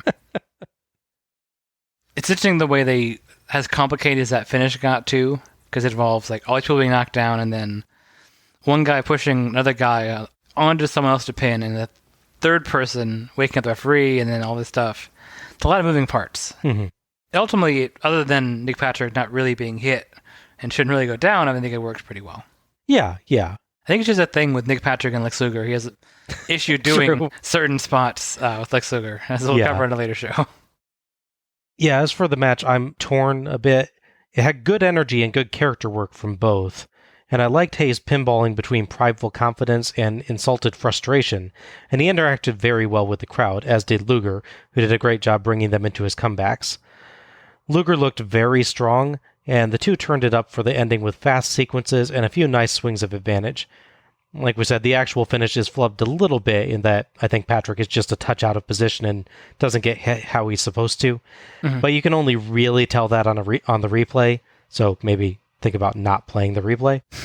Still, they just went with it and it worked well enough and played well with the storyline they'd set up. All that said, the match gets really repetitive in the middle, with repeated wrist locks from Luger and repeated chin locks from Hayes. Yeah. And Luger even escapes those the same way every time. That's true, yeah. I think the match could lose 2 or 3 minutes in the middle and be a lot stronger for it, but they never lose the crowd, and the character work helps to keep this very fun all the same. Yeah. I was going to mention the promo, I feel it's more appropriate here. Okay. So, Luger, with his nice blonde feathered hair, and his natural physique, put that way, be polite, he's at his most He-Man-like, I would say. In this show. You and I were joking about that on the show. Totally looks He-Man. I'll find a nice picture of him from this show and a He-Man figure. It is eerily similar. Yeah. Yeah, absolutely. Total agreement there. And bear in mind, when I was a kid, I always loved He-Man. I was at the right demo for that. And I have very little memory of this exactly because I was too young. But I remember being somewhere and seeing, like at a mall, I want to say, and there was someone dressing up like He-Man. I remember being very excited as a kid, but I can't, most of that blocked my memory at this point. I don't know why. I think it was just like that. I think I was just too young. You have to be a certain age before you really start getting strong memories. Yeah. But I remember being in a mall and seeing dressed like He-Man. I had flashbacks of that, seeing Luger coming out, flexing and like posing like a He-Man figure. Maybe secretly that was Lex Luger. Maybe. You can't disprove it. That's true. Next, you'll tell me that Captain America guy I saw in the 70s was actually Riker from Next Generation. That is an awesome little factoid, by the way. It is, yeah. I hope you enjoy Michael Hayes' momentous WCW United States Heavyweight Championship title win. It lasts 15 days. Aww. Yeah. At a live event. Not even on TV. Oh, jeez. It's at a house show. They just put the title back in Luger. Indie holder for quite a while after that. I noted that this is the last ever singles title that Michael Hayes ever held. Wow. That's not to say he didn't hold titles after this. He held a lot of them, but they were all tag titles or six-man tag titles. That's interesting. Yeah. Scouring through Wikipedia anyways, I only found 2 ever singles titles he ever won. That's interesting, because this feels like, an experiment of, hey, does Michael Hayes work as a singles wrestler, maybe? And I think the answer to that, given this match, is actually yes. Mm-hmm. So it's kind of surprising to hear then that, I mean, obviously he's known more as a tag wrestler, and I wouldn't want to lose that side of him, because I think the Freebirds, as confusing as their matches sometimes are a good act. But that's actually surprising to hear. My misgivings about a couple of bits of repetition aside, I think he did a perfectly good job here. So it's a little surprising that he just doesn't get another run. And that this one's so short. Yeah. He apparently held the NWA United National Championship, or the NWA UN Championship. Which is just weird. Oh my gosh, these title names. And apparently he held the PPW, or Power Pro Wrestling, Heavyweight Championship one time, which is a more of a local Memphis affiliate thing. But otherwise, yeah, it's World Six-Man titles, World Tag titles, US Tag titles. All right. Yeah. It was a short experiment they tried, and I guess they gave up on. Yeah. The upside is so in a very short amount of time, he goes from winning the US Championship to losing the US Championship to winning the Tag Championship. And in fact, he will be in the aforementioned War Games match at the Great American Bash that year. Okay.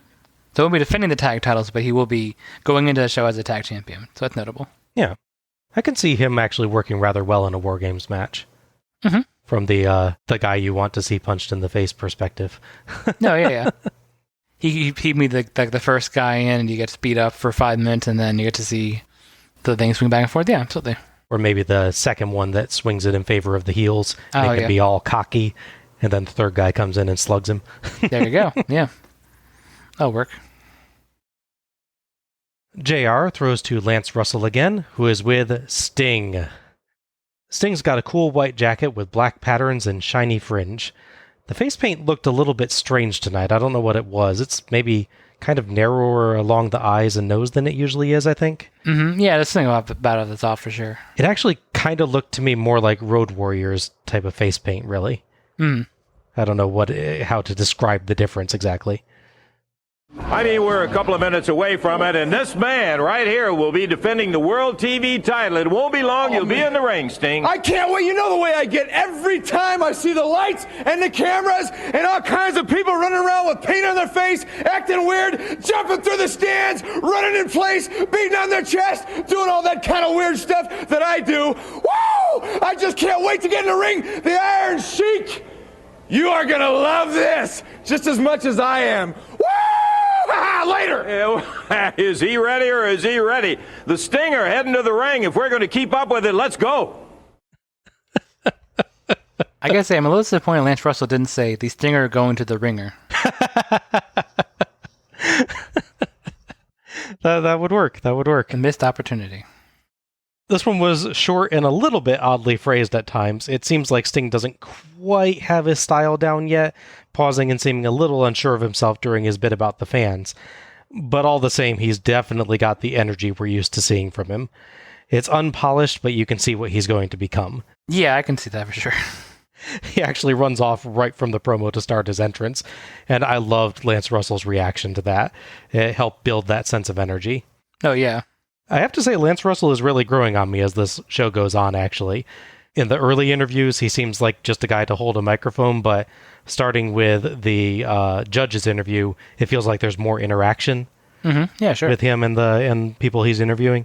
So I'm kind of liking him as an interviewer. Yeah, he has a lot of experience before this in smaller territories, especially in Memphis. He worked a lot with those companies there. Mm-hmm. It is notable with Sam Wikipedia, anyways, that being on NWA TV was his first nationwide exposure, though. Okay. So he was a real big face of Memphis Pro Wrestling, but that was on UHF channels and the like. It wasn't on TBS. Okay. Interesting. Any thoughts on the promo? It was good. I feel like we're at the point where we were talking before about this transition period. We have matches that feel too old and then gimmicks that feel like they're trying to be too new. And this is sort of pulled back the other way. It feels like a Hulk Hogan, Macho Man, Randy Savage promo. Mm-hmm. Just the energy level. And it goes from, again, 0 to 60 in less than a second. Yes. Everyone seems very amped up backstage. It's like drinking Red Bull and other things to be this excited. I don't know. It's so contagious throughout them.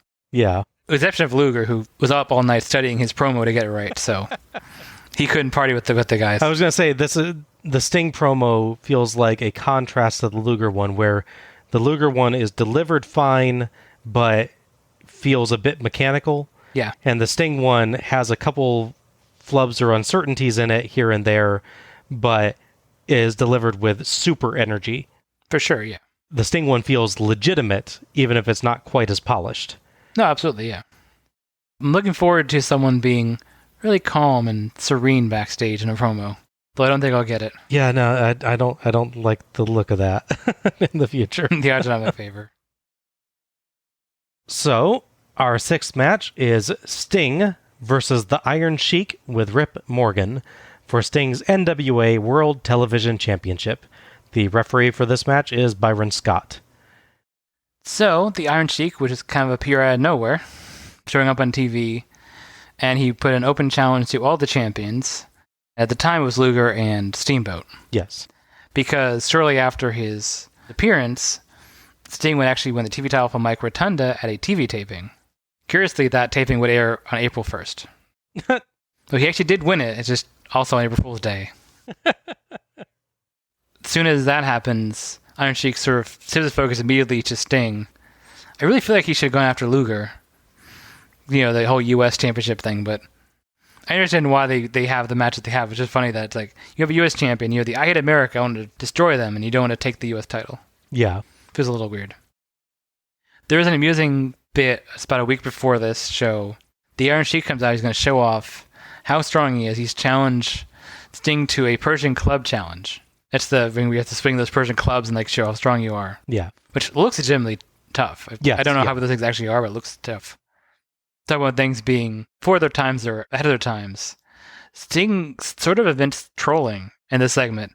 He sees the Iron Sheik do the exhibition, looks tough, comes out and says he needs him to do it one more time so he can really get a feel for it, so he can see how he can do it. 'Cause he's never done it before. Mm-hmm. So he gets Iron Sheik to do it again. And then he acts all flustered and he goes, I just need you one more time to show me one more time that you can do it. So he does it the third time. And he's clearly exhausted himself. Whereupon Sting decides to just leave. So yeah, he just trolls him just outright. Oh, man, that's pretty fun. That sarcastic Sting was always deep inside, wasn't he? It really was, yeah. Yeah, it's a weird segment. That sounds great, actually. That sounds awesome. Yeah, it's pretty funny. Yeah. Sting is 100% genuine. He's like, just give me one more time. I think I got it. I'm just going to say one more time. I'll do it. And then he walks off. Yeah. Nice. We cut right to Sting's entrance as Iron Sheik is already in the ring with his Iranian flag and Rip Morgan. A bunch of kids run out with Sting signs, some in face paint, and Sting marches out behind, slapping hands with the crowd as everybody cheers. Nice shot of the happy kids at ringside. Mm-hmm. Iron Sheik yells at Capetta during his intro, making sure Capetta announces that he's a former world champion, which would be a reference to his lone WWF world title run. There are monster cheers for Sting's intro. Mm-hmm. Oddly, Capetta says, "Here is Sting," rather than "This is Sting." So I guess that's not solidly established yet. He just can't quite get the phrases right here. Between Lance Russell and this, it just can't quite get it straight. The camera's focused on the kids, so it misses a Morgan cheap shot.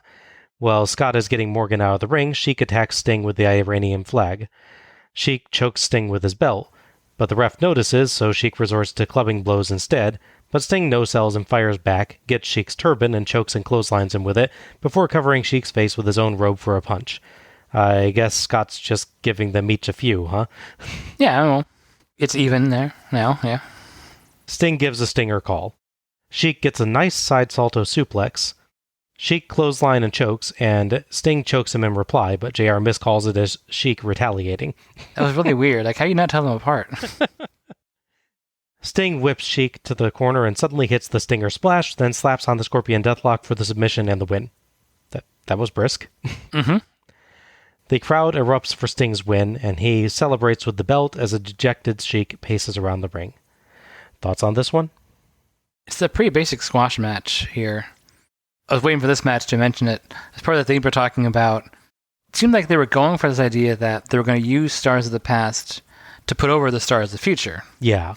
That was it with JYD, was presumably going to use the Great Muta. I get you. And you have Sheik and Sting here. It's still a lot harder because they didn't have Orton and Murdoch in a match against each other, and no one gets put over, really. I feel like it's kind of a missed opportunity to keep that theme going somehow. Mm-hmm. There's no non-cheating offense from the Sheik, basically. Well, he gets the one side suplex. Yeah, which was nice. No, yeah, it's true. But in general, it's basically he attacks him, beats him up for a bit. Then once that wears off, he gets kicked. Pretty much, yeah. That's about it. It is good to see Sting look dominant here, but there's really not a whole lot here other than the just bizarre clash of time and styles here where the Iron Sheik is challenging Sting of all people in 1989 for this title. Mm-hmm. Yeah, there was a lot of energy, I guess, but this wasn't really much of a match. Just the two having a bit of a fight with Sheik's wardrobe, then having the start of a match before Sting just suddenly wins. Yeah, basically. Sting beat the Iron Sheik almost a minute faster than the Great Muta beat Doug Gilbert. Yeah. I'm guessing the idea, like you said, was to give Sting an impressive victory over the other company's former world champion. Yeah. But the brawling opening, questionable refereeing, and loads of choking kind of just made it too strange to feel like anything. I don't really object to the quick win here. I just think they could have restrained themselves to just one flag strike or two minor cheaty things, and then gone right into the match proper, rather than having Sheik and Sting use weapons repeatedly. Yeah. Good Stinger splash, though. I don't know if you caught this. I only caught this in the replay.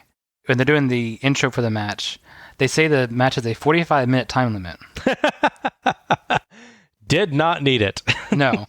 And also, that goes against the story that comes much later with the TV title, where it's 15 minutes, and if you don't do it... Yeah. Can you imagine if they kept the 45-minute time limit, how long those shows would be? Well, maybe it actually goes back to that club demonstration, and Sheik earned 15 minutes for the match with each time that he successfully demonstrated the clubs. Oh, that could be. Yeah. I kind of have to comment, I don't want to be too mean, but I have to comment on the Iron Sheik's general look here. It's very strange to me. I'm the only one that sees that. There's a weird effect with him where, especially when he's like trying to flex and show off, he'll flex and he has this big belly. And when he flexes, his abs sort of push through, but you don't see them until he flexes. So it's like they're trying to force their way out the front. It's like the creature's an alien trying to push their way out. It's bizarre. Because he does have abs. He's like just... Yeah, he's not actually in bad shape, but it's just he has an interesting shape. Yes. The visual of abs suddenly appearing and like trying to push their way out the front of his chest is bizarre. Sting would go on to the Great American Bash to challenge Muta. Oh, okay. Yeah, that's the match that Muta has coming up for that. I bet that one's fun. Funny side note with the Iron Sheik, he was signed to a 1-year contract, so he'd be using TV to put over people like Sting or other people like that. Otherwise, they had no long-term plan for the Iron Sheik. Mm-hmm. He's a name, so you can use him for house shows and certain territories to draw for live events and everything. However, in true WWE fashion, they forgot to make sure to cancel his 1-year contract near the end. So it rolled over to the next month, and now he had a 2-year contract. Oh my gosh. He got an extra year of pay from this company because someone in accounting didn't go, well, your contract expires on this day. They let it go over like a week past and like, oops. Good for him. Paying him. Good for him. Absolutely. That's hilarious. JR tells us the world title match will be next and throws to Lance Russell, who is with world champion Ricky Steamboat. Steamboat's wearing a red G. The outfit ended up highlighting the big gold belt really well. It looked really cool with that outfit. I can see that, yeah. 3 minutes away from going to the ring in what could be the most important match in the life of Ricky Steamboat. Could we get some final thoughts, Ricky? You know something, Lance? This, without a doubt, is going to be my most important match. Being a world champion these last several weeks has brought a lot of different thoughts to my mind, and the fact that there are a lot of other contenders out there. And that's why that stipulation was put in, Ric Flair's last chance. We've got 3 ex-world champions around the ring acting as judges to eliminate any kind of controversial 1, 2, 3s that might happen when this match ends. But I will say this, Ric Flair, you are probably the greatest of all the world champions ever. Whoever comes out the winner tonight, I will shake your hand, tip my hat. But I will say this, I'm in the best shape of my life. I've heard through the grapevine that you have trained for hours to be in the best shape of yours. Let there be no excuses. Let the reigning world champion come out in this Nashville show. I'll see you there in the squared circle, Flair. Okay, that's it. By golly, I'll tell you, let's follow it right now to the ring for this most important match. That is like the most complicated outro that he's given thus far. It's true. Good promo here from Steamboat. He takes a hard story point for a face, the heel being hit with the last chance stipulation, and nicely explains it as Steamboat being a fighting champion and wanting to give others their shot. He does get a little bit muddled on his explanation of the judges, seeming to say that they're there to judge if a pinfall was appropriate when they're actually there to decide the match if there isn't a pinfall. Yeah. But he turns things around by praising Flair like Flair praised him, making clear his respect for his challenger. Steamboat, as well, really gets it. Flair and Steamboat both worked well to build up each other, and by doing so, elevate their match and give it a really epic feel. Yeah, it's good. It's an interesting balance between the measured and sort of unreal, as we sort of hammered on poor Luger about his promo, and the just shouting and yelling and being really fast and running off. He's not really either of those because he's very measured, but he feels natural because he's done enough promos. Mm-hmm. It feels like he's speaking from the heart and everything that. But He yeah, feels determined, yeah, absolutely. I think, he doesn't feel aggressive like some of the other ones or over the top about it, but he feels very determined. Obviously, we're doing an audio show, you can't see the video, but that's the look that he gives off during it as well. It's just very, I'm going to do this. And he doesn't need to shout it or anything. He can say it and you know that he means what he says. Absolutely. Our 7th match is Ric Flair versus Ricky the Dragon Steamboat for Steamboat's NWA World Heavyweight Championship. The referee for this match is Tommy Young. On a previous show, Ric Flair would lose the world title and was considered to be one of the greatest matches ever, so no pressure. He would, of course, not take that line down and go right back after the title. They would have a 2 out of 3 falls match at the aforementioned Clash of Champions back in April, where he would win 1 fall but lose 2, but on the 3rd fall, his foot would be under the rope. So that was sort of the wiggle room they needed to say, well, yeah, he lost, but clearly he shouldn't have lost. We should have kept the match going or something. So that's why this one comes about. Okay. But they had to add on the last chance stipulation as well, because he's already had his big match. And as I mentioned in the promo after this match, there's some sort of ranking system to determine the challengers, so you can't even Flair just challenge every time over and over again, actually. Right, yeah. Yep, this one has a lot to live up to from the earlier matches in this feud, as I understand. It feels a little weird that we're coming into this with the last match in the feud, but that's just how it's worked out with our schedule of covering these. We'll definitely loop back around to Town absolutely. Rumble. There's no way that we're not watching the other matches. Even one of them's on Clash of the Champions, but that is what we will definitely do, because I definitely want to see that match. Oh, yeah. Flair comes to the ring in his blue and silver robe, accompanied by women in sparkly outfits and with more women in sparkly outfits lining the aisle on the way. JR gets rather distracted by all this. Steamboat, in contrast, comes to the ring accompanied by his wife and young son, the latter of which is adorably dressed as a cowboy, or I guess a country music star, because he's got a sparkly little guitar too, and riding a pony. It is absolutely adorable. And it immediately tells you who's the good guy in the match. I will say I have certain trauma of people with cowboy hats and guitars after a previous Dark Age show, where they're going belabored promo explaining what bunkhouse matches are. Thankfully, the little kid did not try to do that. Did this redeem cowboy hats and guitars slightly for you, Al? And it definitely helps, yeah. That and Cowboy Curtis, so. I like Steamboat's theme song for this show. It's not the one we've normally heard for him. It's I don't know, very martial arts superhero. Mm-hmm. Yeah. It was just a cool sound. Definitely felt like a champion theme. And this is before the point where martial arts and like Mortal Kombat and Street Fighter got huge, and that was a much more common thing. So it's nice to hear that in '89. Ring announcer Gary Capetta introduces the judges: Luthez, Pat O'Connor, and Terry Funk. Interestingly, Luthez is a 6-time champ at this point, and Flair's a 5-time champ. So if Flair wins here, he'll match this. Yes. Beautiful Steamboat arm drags, but Flair alleges hair pulling. Flair slaps Steamboat, but Steamboat fires back, and Flair stumbles back and falls. Flair cheap shots Steamboat, and they fight around the ring with chops and punches until Steamboat catches Flair with a back body drop and Flair rolls out. Back in, Steamboat starts working Flair's arm with holds and strikes, preparing for the double chicken wing hold, the hold that made Flair submit in, I believe, the second fall of that 2 out of 3 falls match. I believe that is correct, yes. Flair tries to fight back, but Steamboat just keeps arm dragging him down. Steamboat gets a 1-count pin at one point, and JR says if this was amateur wrestling, that'd be it. But in the NWA, we wrestle, so it takes a 3-count. Huh? Also, you guys had an amateur wrestling match on the First Class of Yes! In fact, the very first match we technically talked about. Yes, that was so weird. Yeah, never guessed that'd be the first show. First match in the first show. Flair fights back with some vicious forearm strikes, but Steamboat's chops earn a Flair flop. Steamboat locks on a hammerlock and flips over Flair to apply more pressure in a cool spot. Young asks if Flair wants to give up. No, I don't, Flair shouts. A simple no would suffice, mister.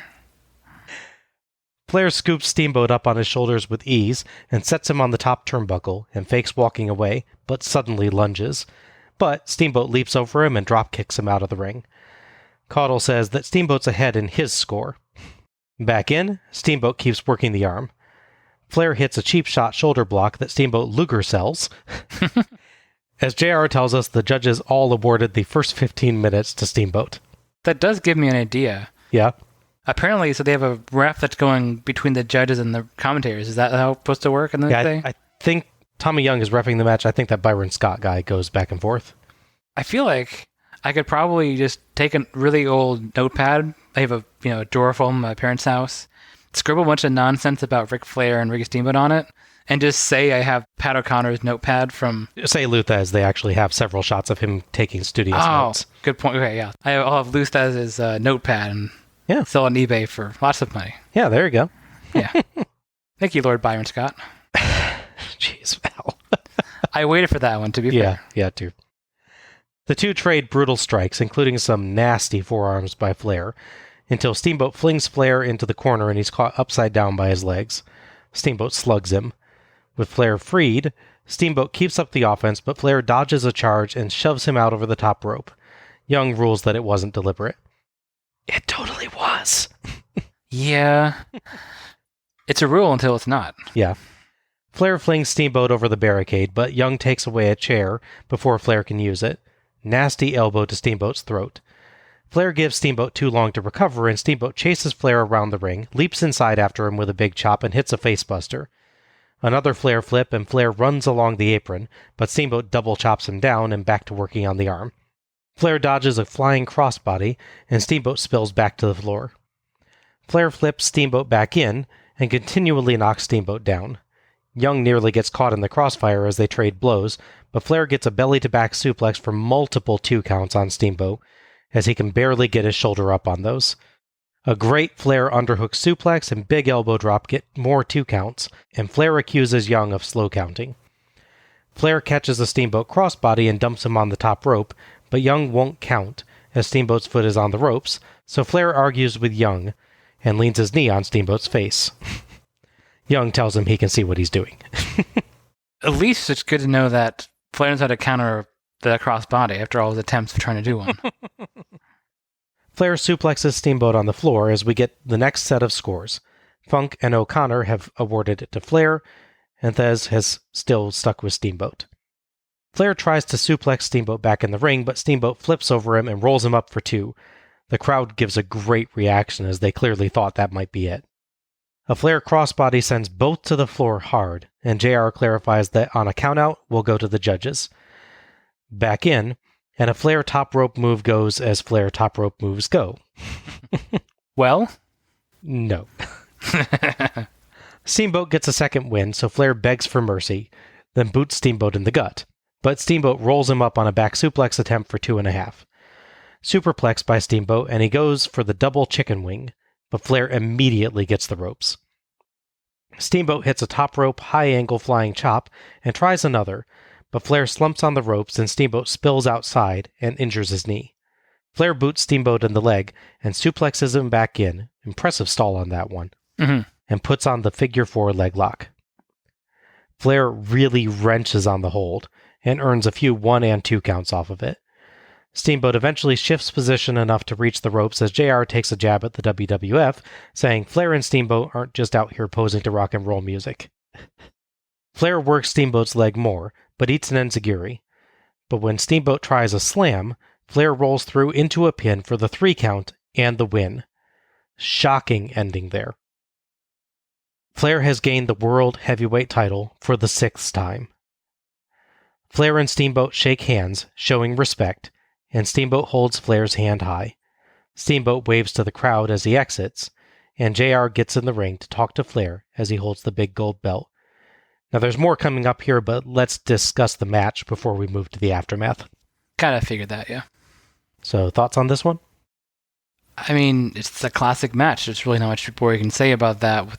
I mean, obviously, I'm going to say more, but it's the simplest way to describe it. They do a really good job of keeping the pacing strong. They able to keep both in control for certain amounts of time without it getting boring. They have a good chemistry so they can work these holds just the right amount of pace. Mm-hmm. They were discussing with the Luger-Hayes match. Maybe they work these holds a little too long to reach a certain set amount of time, whereas I don't really have that issue with this match. No. I was thinking about it before on those shows. There's little things you can do. I think maybe in the last show I mentioned this. Little things you can do when you're in hold. Like you're constantly trying to fight your way out. You're trying to roll out of it. When you aren't just taking a hold as just like an actual rest to sit there and go, oh, I'm hurt.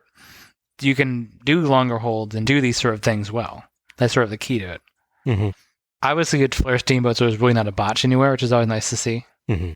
The thing they do really well is obviously working the crowd. They do a good job of keeping the crowd thinking that Flair can lose any minute now. As soon as there's anything that looks like it's the end for Flair, like 2 counts, the crowd really is so excited and thinks it's going to happen. It's just a really good match. There's really not much we can say about it. That one bit where Steamboat gets the roll up off of the attempt to suplex him back in, the crowd is totally buying into it and like actually starts a cheer before they realize, oh my gosh, that didn't actually happen. Yeah. It's one of the best crowd reactions we've yet seen on a show. Mm-hmm. For sure. Yeah, I mean, absolutely brilliant match. There's an intensity to this one that is rarely seen. 2 competitors who know each other well and know that they have to fight their hardest to win, amplified by the fact that they know they're being scored and have to keep on offense constantly. That element of the story was used very well. Everything looks like it hurts. The chops send them reeling, they wrench hard on every hold, they crash hard from ring to floor multiple times, and they keep up a fast pace through the entire match, never lingering long in one position. Even on holds, they'll transition between moves often, or wrench on them and really fight to get free. They do get a little repetitive with the arm bars and hammerlocks during one segment, but they're all performed with such ferocity that I never got bored of them. No. And it helps that they're building to a clear point as well, with Steamboat trying to prepare for the way he beat Flair before, only for Flair to be ready for him to try it and find a way to force a break fast. If there's one real flaw, it's that Flair never really goes for Steamboat's leg until it happens to be injured on a fall. Unlike Steamboat, who's working towards his hold for the entire match, Flair seems to maybe luck into his opportunity rather than set it up. At the same time, it totally works, and Flair quickly and viciously works the knee once that opening arrives. I could see you maybe making the case that if this wasn't a fierce, fast-paced match, that he'd have the chance to do that. Mm-hmm. But because Steamboat's constantly getting the pressure on him, constantly hitting him, constantly throwing the ring, he just doesn't have a chance to stop and reset his game plan to work the leg. So when it happens, he goes, oh, great. So that's what I need. Yeah. I can see you also saying, like, Steamboat might be watching for that as well. Right. Yeah, it's just the one thing that I can maybe point as even a little nitpick about this one. I had the same issue with the previous show, the Luger-Flair match. I had the same thing. Flair works the arm and like the neck, and then suddenly he hacks the knee, and then it's like, it's my whole thing the whole time. I'm like, what? The ending is an absolute shocker. Once they'd each tried their big holds and escaped, I was fully expecting this to go longer, maybe get close to needing the judges. Mm-hmm. It really came fast, right during what felt like a comeback for Steamboat, so it totally caught me off guard, Yeah. but I loved it. Absolutely brilliant match with 2 guys at the top of their game who know exactly what the other can do, telling a story as only they can tell. Exceptional and legendary for a reason. Watching and talking about this match makes me think of matches where I can see what this match did and that one didn't. And some of those little things. But I'm thinking back to, I think it's Starrcade 92, I believe, where it's Muta and Chono. Yes. Which, if you're into technical wrestling, it's 100% sound. Oh, yeah. They work all these holds. There's no botches. They do all these things, but there's just no ferocity. There's no intensity to the match. Right. It's just these guys putting each other in holds and fighting a hold, and they never really seem to get energized or angry or anything. Mm-hmm. Like, if we had gotten Muta in bits like we see in that short match we have with Doug Gilbert, earlier in that same match we have with Chono, it would be more like this one, but yeah. That's interesting. Matches make you think about other matches like that. And maybe it's not fair to compare Flair's team matches to other matches, but it's going to happen. So. But yeah, and I see exactly what you're getting at, that one was just about as technically sound as this one. Yes. But just didn't have the ferocity and the intensity and the drive to win portrayed by the competitors. Where this one, they both want this. Yes. That's the feeling that you get 100% of the time in this match, is both of them want this. That's a necessary thing for a match at this level, which, correct me if I'm wrong, the Chono and Muta match, I think, was also a world title match, right? It was. It was an NWA world title match, yeah. Yeah. So for a match that's meant to be at this level especially, you need that ferocity and that intensity. Sure. And Flair and Steamboat know exactly how to bring that out and exactly how to help each other bring it out as well, where I think Chono and Muta just couldn't do that for some reason. I still remember, like, I described that match as the match that I really should like, but don't. Exactly, yeah. Yeah, this is absolutely terrific. No question. So JR gets in the ring to talk to Flair as he holds the big gold belt. Ladies and gentlemen, we have seen history in the making here this afternoon in Nashville. For the 6th time, I want to present, ladies and gentlemen, number 6, the heavyweight champion of the world, Nature Boy Ric Flair. I think... Did you hear that crowd reaction? We have to give credit where credit is due. Ricky the Dragon Steamboat and Ric Flair both competed in one of the greatest matches that any of us, I think, have ever witnessed. Champ, congratulations. Thank you very much. Not in character for Ric Flair, but Rick Steamboat is the greatest champion I've ever faced. And I'm proud to be here for a 6th time. Hey, Rick.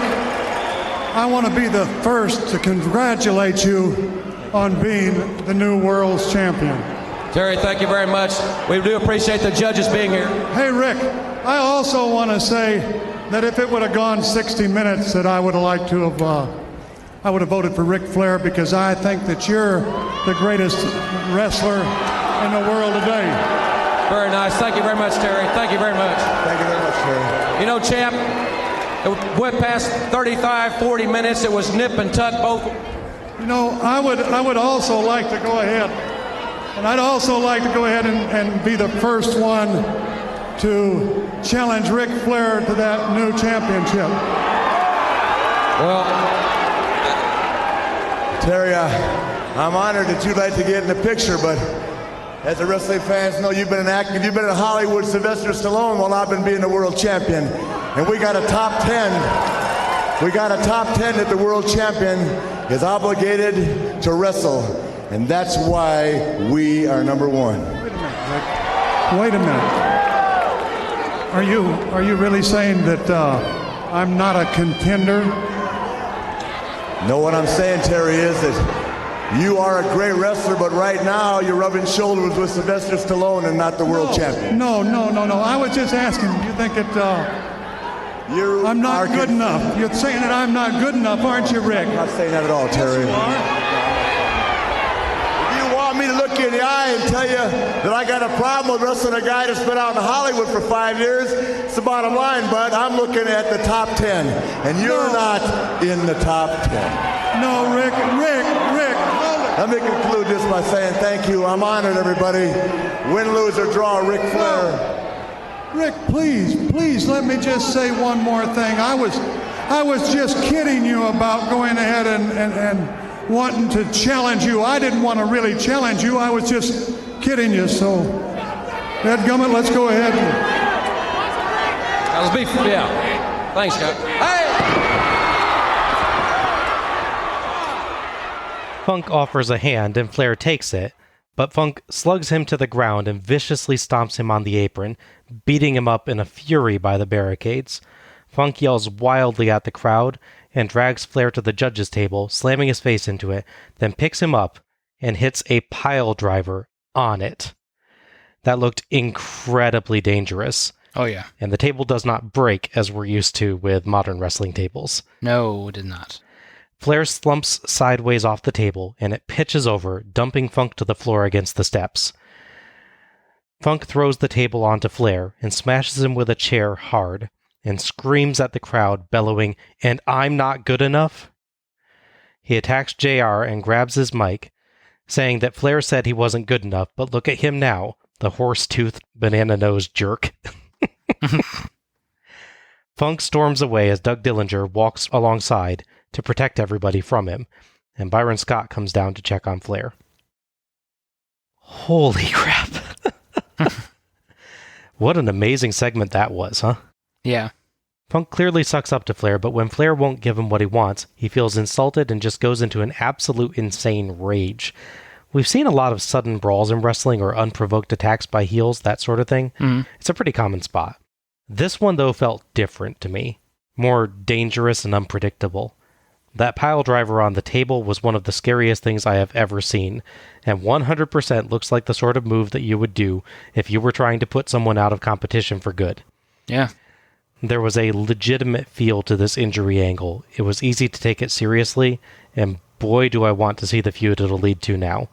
We went from an intense match between respectful rivals straight to lunatic assault. Yeah, pretty much. I'm looking forward to when we cover the shows that this one leads to. Yeah, it's interesting seeing Funk.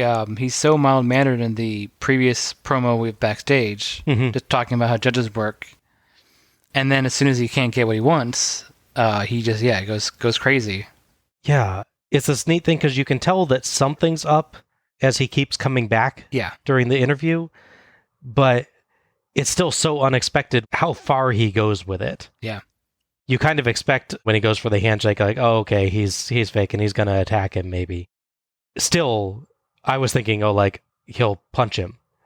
Not he'll beat him around the entire ring and outside it and do one of the most insane-looking pile drivers on a table ever. Just, go completely lunatic fringe on him. It's to another level. For sure, yeah. So one of the key points in Flair's promo is he's mocking Terry Funk for being away from the ring for 5 years and rubbing shoulders with Sylvester Stallone. So first off, he actually hasn't been away from wrestling. Most of the time he's spent wrestling just in WWF. Ah, okay. Well, judging from JR's earlier line, that is away from wrestling. That's true. Flair's one about that being number one is a little jab at that as well. Yep. However, he did have some Hollywood work, scouring the IMDb pages, some interesting stuff. He was on a short-lived Western show called Wild Side, in which he plays the character of, and I'm not kidding, Prometheus Jones. That's an awesome name. It is.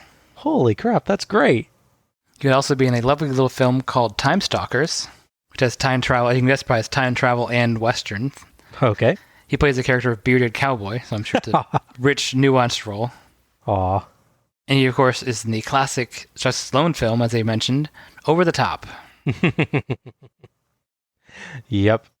About 2 weeks after this show is the official U.S. premiere of Roadhouse, also with Terry Funk. Okay. And he has a name in this one. He plays Morgan, so he's a real character in Roadhouse. All right. His next credit, acting-wise, after Roadhouse, is he guest stars in an episode of Swamp Thing. One of my favorite shows back in the day on USA Network. There you go. Saturday mornings watching Swamp Thing. So he plays a character named JJ Dax.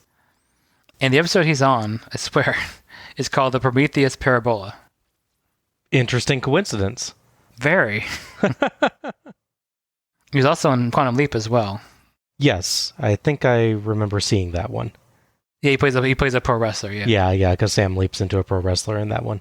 I forget everything else that episode is about, actually, but I do remember seeing Terry Funk on Quantum Leap. Oh yeah, I'm looking around now. He's got a big white cowboy hat on, and it's very funny. Flair would tease retirement. Pause for laughter. But would ultimately defend his title against Terry Funk at the Great American Bash in the main event. Okay. So that is the match that supersedes War Games as being the main event. After this build, I can see that. War Games normally should be on top. If something can be over, it is the world title match. And this was like a really epic setup. Right. So I can see them thinking, yeah, let's go ahead and make it last. Steamboat thing's kind of interesting. So Ricky Steamboat would have a match against Terry Funk at the next Clash of Champions, one building up towards American Bash. The match would end controversially where Funk would beat him up and get disqualified. And then a very strange segment would happen where, of all people, Lex Luger would run out to chase Terry Funk off and save Ricky Steamboat, only to immediately turn heel and attack him. Okay. And that leads to Ricky Steamboat against Lex Luger for the U.S. title, which he's since won back at this point at Great American Bash. Okay. So I think this show is doing a job making us want to watch the next Great American Bash show. I'll tell you what, yeah, we may end up doing that next. Who knows? We'll see. Oh, there's more. Yeah, apparently I wasn't in the show.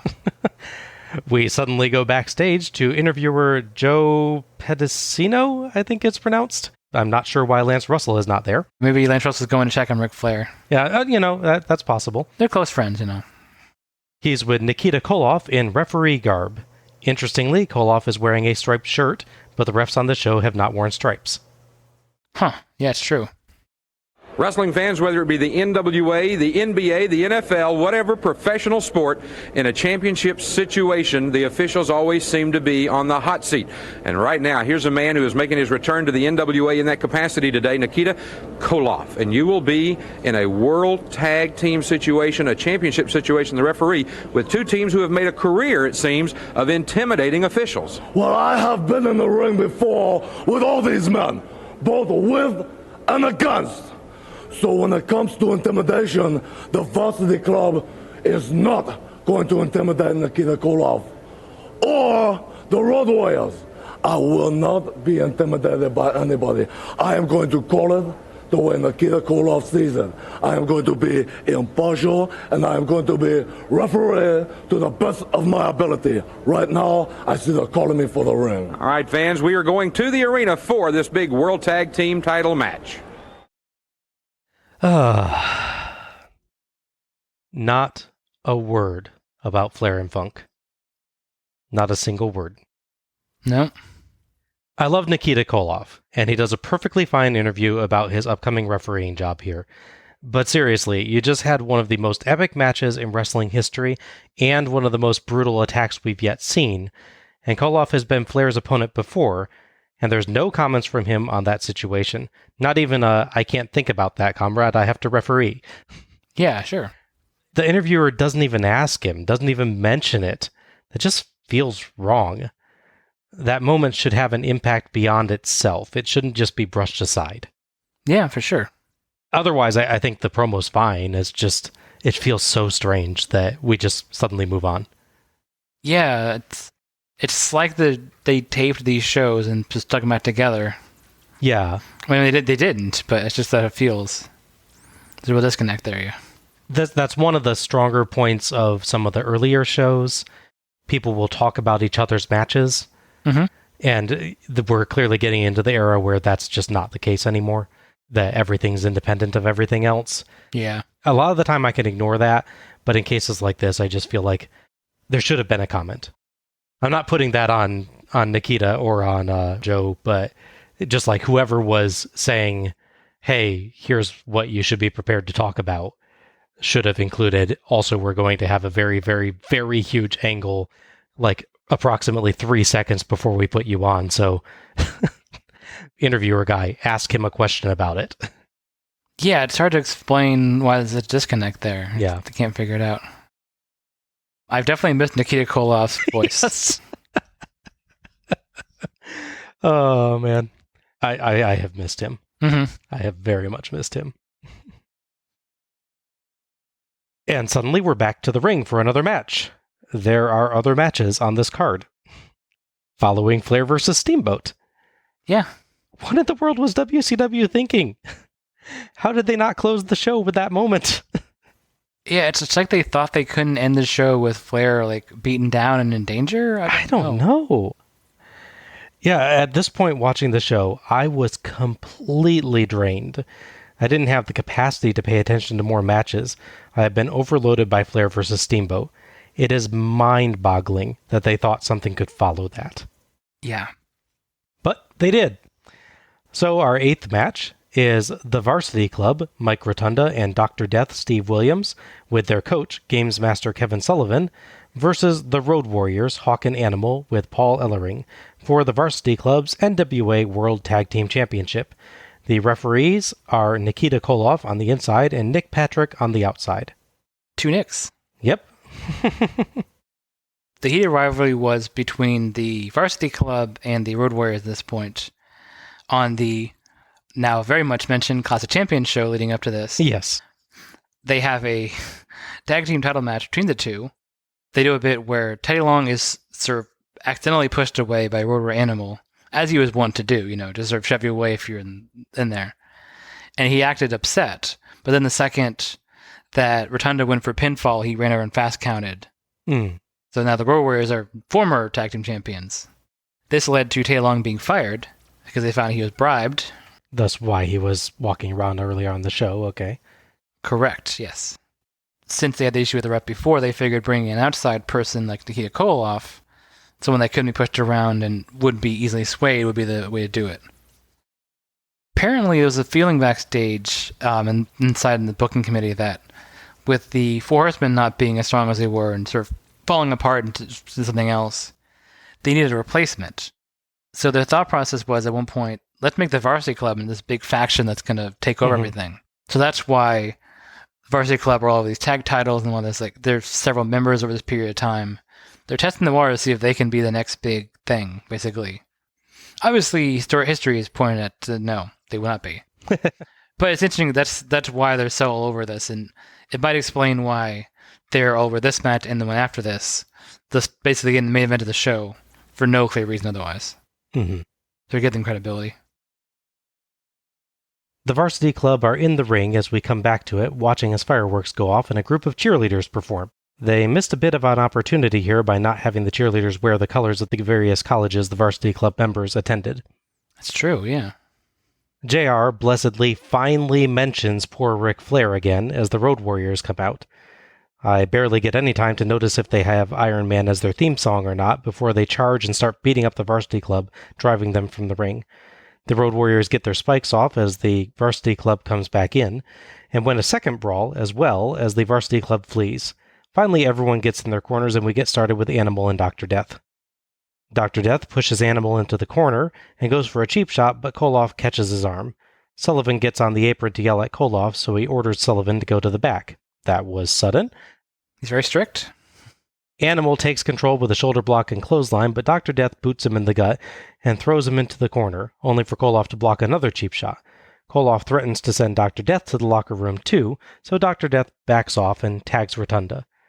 Rotunda manages a dropkick, but quickly eats a power slam and clothesline for 2, as Koloff and Dr. Death argue some more. Tags to Dr. Death and Hawk drives Dr. Death outside, but misses a clothesline and hits the ring post. Rotunda sneaks out to run Hawk's shoulder into the post again, and Dr. Death wrenches it around the barricade, but once they're back in, a somewhat wispy double clothesline sends Hawk and Dr. Death down. Yeah. Both tag out. Animal fights off both heels, but goes for a pin off a flying shoulder block while Dr. Death is still in the ring, so that gets broken fast. Not the best tactic, Animal. Everyone brawls until Animal dodges a Rotunda clothesline to send him spilling over the ropes, and the Road Warriors hit the Doomsday device on Dr. Death. But Dan Spivey and Kevin Sullivan of the Varsity Club run down and pull Koloff out of the ring and attack him. Nick Patrick tries ineffectually to rescue Koloff instead of, counting the pin. The fighting goes on for a while, and the Road Warriors dominate an in-ring brawl, but finally the referees disqualify the Varsity Club, awarding the match to the Road Warriors. JR decries the fact that the Varsity Club will keep the belts after all of this. We get to actually hear the Road Warriors song as Koloff holds their hands high, and yeah, it's Iron Man. Oh, yeah. 100%. Thoughts on this? Like any Warriors match, it is very hard-hitting. Yes.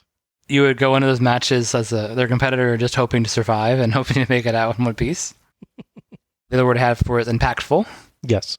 Every move just has extra oomph to it. Nice rotation like power slams. Everything has an extra sort of feel to it. Mm-hmm. And the third word to describe it is abrupt. Yes. We're about 6 minutes in and suddenly, nope, match is over. Yep. That's longer than 2 of the matches tonight, at least. True. I'm not sure that's our bar. No, yeah. Like the 1990 Starrcade, where it has all those really short tournament matches. Oh, God, yeah. Some of them are good, but they're all really short. Yeah. The non-finish feels like they're stalling. Mm-hmm. It's disappointing that you build... But at first, you take this match, you put it after Steamboat Flair for the world title. Mm-hmm. And mind you, even at this point, 1989, there's a real feel that Flair and Steamboat are this classic feud and their matches are legendary. It's not like it's something happened much later. So them putting matches on after that just feels like sacrilege even at that point in time. Mm-hmm. It just feels even worse now. Like, why is this happening? Granted, the Road Warriors are a huge team, and they are challenging the tag titles, so obviously I'm not saying they shouldn't be on the show, but it should be before Flair Steamboat. Especially with it being such a short match. Yes. It's fun, but yeah. Why does this go on after an epic? I will say on my rewatch when I was taking the notes, I intentionally stopped after Flair versus Steamboat to watch this another night. So I could make sure I could get my energy back and give this its due. Fair enough. And it's pretty fun. It's a short match, but it's packed full of action. The guys are clearly aware that they're only out there for a few minutes, so they just go full tilt the whole time. Yes. The match is not very complex, but it is exciting. I like Koloff's early interactions, and if the match has a notable flaw, it's probably that part of the story isn't consistent. He asserts himself early on, but we get a few points where everybody's in there brawling later, and Koloff just kind of yells at them like any other normal ref rather than hauling them bodily away like Nikita Koloff. Yes. Obviously, I'll forgive him for not breaking things up when multiple people were actually fighting him in the late match. Sure. The non-finish is unfortunate. I would have liked for Koloff and the Road Warriors to just be able to dispose of the Varsity Club and get the Road Warriors an actual win, or for Patrick to just sneak in and count the pin while Koloff was fighting the Varsity Club. But it is somewhat forgivable for reasons that we'll discuss later. Mm-hmm. Good fun, but I really suggest doing as I did and watching this on a different night. I had a totally different reaction when we watched the show straight through, and the match is much better watched separately. I do think it's a little funny mentioning JR's sort of disdain at the idea that they would be a DQ and the heel would retain the titles like that. Because Starrcade 88, the show we watched chronologically before this, the Road Warriors are heels and do exactly that. That's true. I didn't think about that. So I guess they had it coming, but it's all good. We also didn't mention Ellering's interesting attire. The Road Warriors are in their typical black angry spikes and face paint. Paul Ellering is dressed like some sort of jungle explorer. Yes, that's right. This beige, it's like a jungle outfit. It's just weird. His jackets and everything. He doesn't seem like he's managing the same team. Yeah. He has it on a couple of shows. He actually has it on the Clash match, which is a thing he was doing for a while. I thought maybe it was like a special match attire, but no, he's just dressing like he's going to go big game hunting, I guess. When I said it was like a promo where he'd make a joke about that. Like, we're hunting for the titles and we're going to take down, yada yada. If you could make it work in an 80s wrestling promo, comparing the Varsity Club to, tigers you're hunting or something, but no, just dress weirdly. Perhaps rare white Bengal tigers? Oh, yeah. That's true. Did you like Koloff's haircut, by the way? Yes. The crazy Koloff flat top with the streaks in the sides? Yes. That's only matched by Dan Spivey's, who's got a similar look as well. Yeah. Although he has like weird coloring and it's like a flag or something on his. I can't even make that out. Yeah, there was something odd about it. It's just like a streak of color. Speaking of hair, I don't think we mentioned as well that Sting has this nice blonde flat top and a black rat tail. That's right. Yes. This is the odd rat tail period of Sting's hair. I mean, I don't get the rat tail in general, but coloring a different color feels weird. Yeah. Even by rat tail standards. Like, why would you want to highlight that you've got that? Yeah. In a way, it kind of foreshadows Scott Steiner's look when he dye his goatee blonde True. and then Just the wrong side of the head. Exactly. He had lessons from that. Later on in the same show, they would announce that the tag titles are being vacated due to the controversy. Yeah. That, I think, is the thing that makes it a little bit forgivable that they're doing this. They, wait through the next match, and then during JR's wrap-up, he tells us that the board of directors has met, and they are stripping the Varsity Club of the World Tag Titles.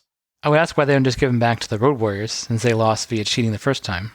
Yeah, I can see that. The Varsity Club was stripped of the World Tag Titles, and so it's WCW, so naturally they started a tournament. Of course. Yeah. Ranger Ross and Ron Simmons are in it, as well as the odd pairing of Butch Reed and Bob Orton Jr.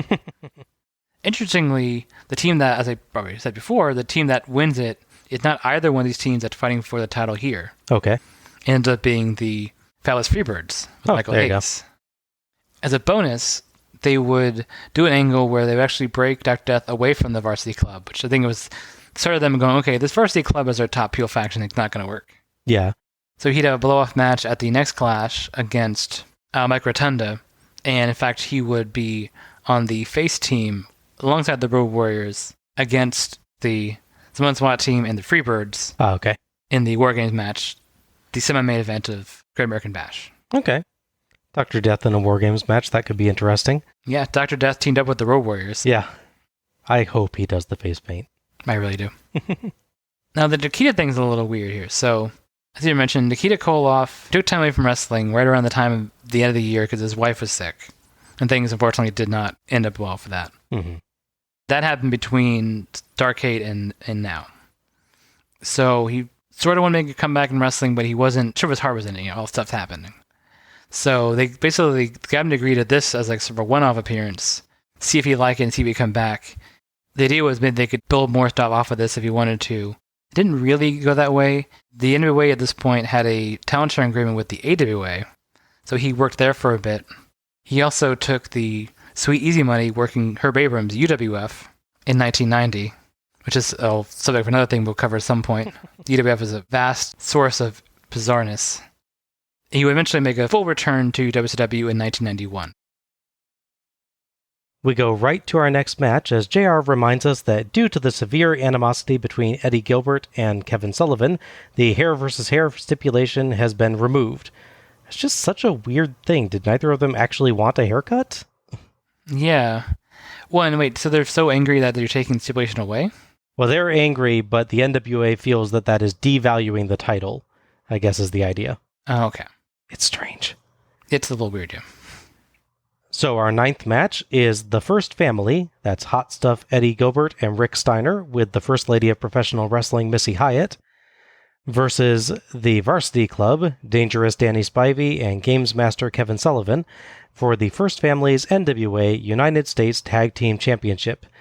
Referee for this match is Tommy Young. So the U.S. Tag Team title match is on last. Yes. After the World Tag Team title match and the World Heavyweight title match. Correct. Okay. Well, who's more important, the U.S. or everybody else? Rick Steiner was part of the Varsity Club, but eventually broke away from it, leading to, I believe, Bob's match of the night against Mike Rotunda. And I think John liked that as well. I liked it too, just not as much. Yeah. So that was the start of this. There's a lot of bad blood here. Eddie Gilbert comes in. He came in as part of the actual UWF, not the Herb Abrams UWF, when they were bought out. The feud of the TV title segues nicely into this one, since Mike Rotunda actually wins the TV title back from Rick Steiner, and of course loses the Sting, since we already know he's a champion. So what happens is Rick Steiner and Eddie Gilbert win the U.S. tag titles off the Varsity Club. Shots and words are thrown, so the match was made, but then they take the extra stipulation away from it to really make it more exciting, I guess. Yeah, that's such a strange storyline element that they actually remove a stip. Mm-hmm. Very weird. The First Family is out first, despite being the champs. Maybe because of their name? Yeah. Though actually the Varsity Club did that too last match. Weird. As the Varsity Club makes their entrance, JR tells us that the NWA Board of Directors is meeting regarding the actions of the Varsity Club in the last match, and obviously we know how that works out. Yes. Spivey makes excellent crazy eyes on the way to the ring. Oh, yeah.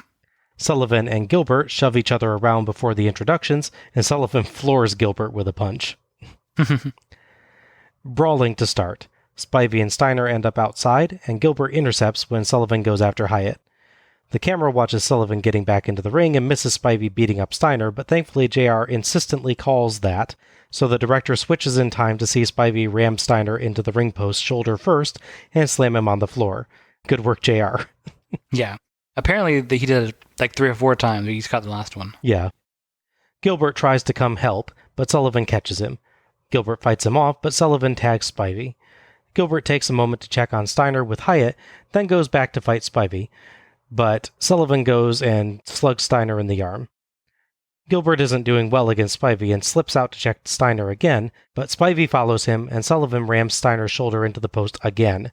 Nikita, you want to come back out here maybe? This is like the angriest game of punch bug you've ever seen.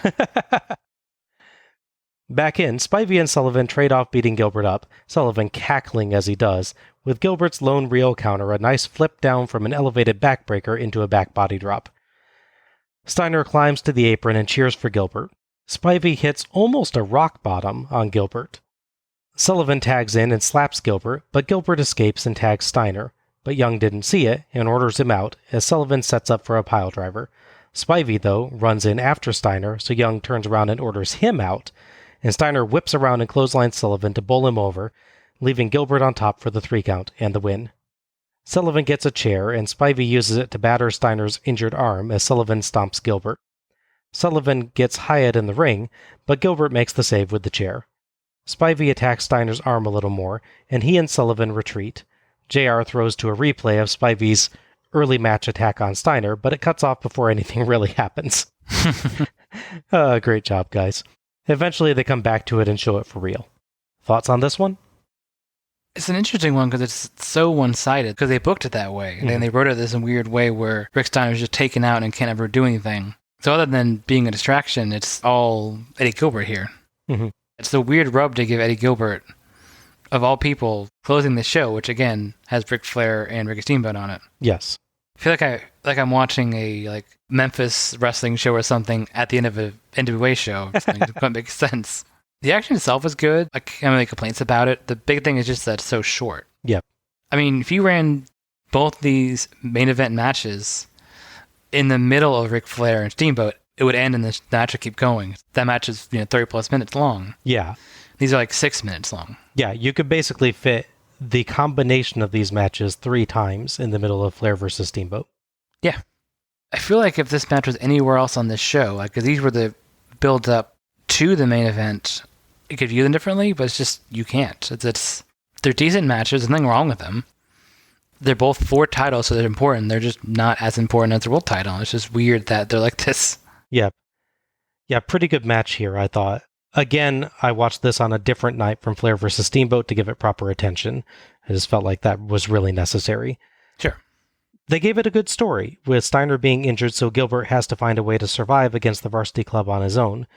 And it's actually kind of a nice twist on the usual face in peril / hot tag formula, with Gilbert playing face in peril in the ring, but just actually not having anyone to go for. Yeah. Spivey and Sullivan did some nice, brutal-looking shots, and Gilbert looked like a really good guy whose concern for his partner was distracting him from his own danger. The ending I really loved. It was a nice turn on the usual missed tag spot that turned it around on the heels. Really good idea there. Mm-hmm. Again, my reaction watching this after Flair versus Steamboat wasn't near as interested. No. Watching this on a separate night made it a much more entertaining match, and that's how I would suggest that you watch it too. There's definitely, you have to disconnect it. If you watch the show as it is, the show peaks and then there's just 2 more matches afterwards. It's like if you would go to live event shows or TV tapings and they have dark matches afterwards. Mm-hmm. But they treat them like they're important, not just, Cena comes back out and beats up Ryback for 5 minutes. Yeah. Like, oh, these are important title matches. On that same Clash show that I've talked about many times now, first off, the WWE Network version is missing 3 matches on it, which is weird, including the tag title match where the Road Warriors lose the titles to Varsity Club. That's just cut from the airing. Of all the matches to cut, they cut that one. I gotta know why. Figure out why. It's probably something with the master tape, maybe? I don't know. It's very strange. But also in that same show, they have a dark U.S. title match and a dark TV title match. Meanwhile, Ranger Ross makes it on the main show. Somewhere in the WWE archives, there's a tape that has the Road Warriors Varsity Club match, the Sting match before the Bunkhouse Stampede, and the Oak Ridge Boys concert. There you go. I mean, they literally just found a tape from 1995 of them interviewing Sting for a DVD they never made, so it's very possible. But yeah, if you watch this as the show intends, it's just sort of weird anticlimax following these big events. If you watch them separately, they're decent matches, but they're still not the same importance. Even if I just don't think about Steamboat Flair, it doesn't feel like a main event of a show. Yeah. Like you said, if you did the order U.S. tag title match, World tag title match, Flair versus Steamboat, it's fine. Absolutely, yeah. Or I could see you maybe needing to switch the World tag title and the U.S. tag title just to get the whole storyline with the we're considering what to do about their actions during the World tag title match. If you felt like that was necessary, okay. But it's just so weird with this being at the end. Yeah, because you wouldn't want to interrupt Flair Steamboat to announce it, but you could maybe announce it as a separating point. After the U.S. title match, announce what the commission decided, and then go to Flair Steamboat. Yeah. So 6 days after this show, we have the debut of Scott Steiner.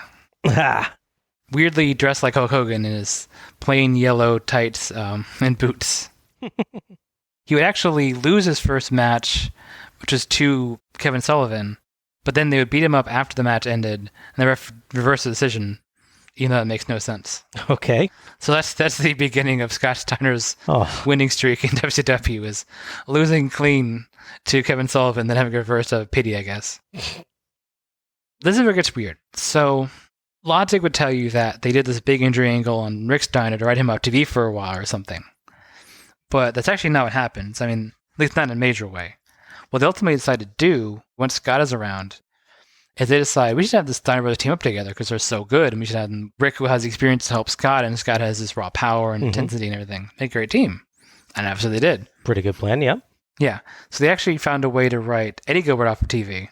And so because of that, they vacated the U.S. tag titles. Okay.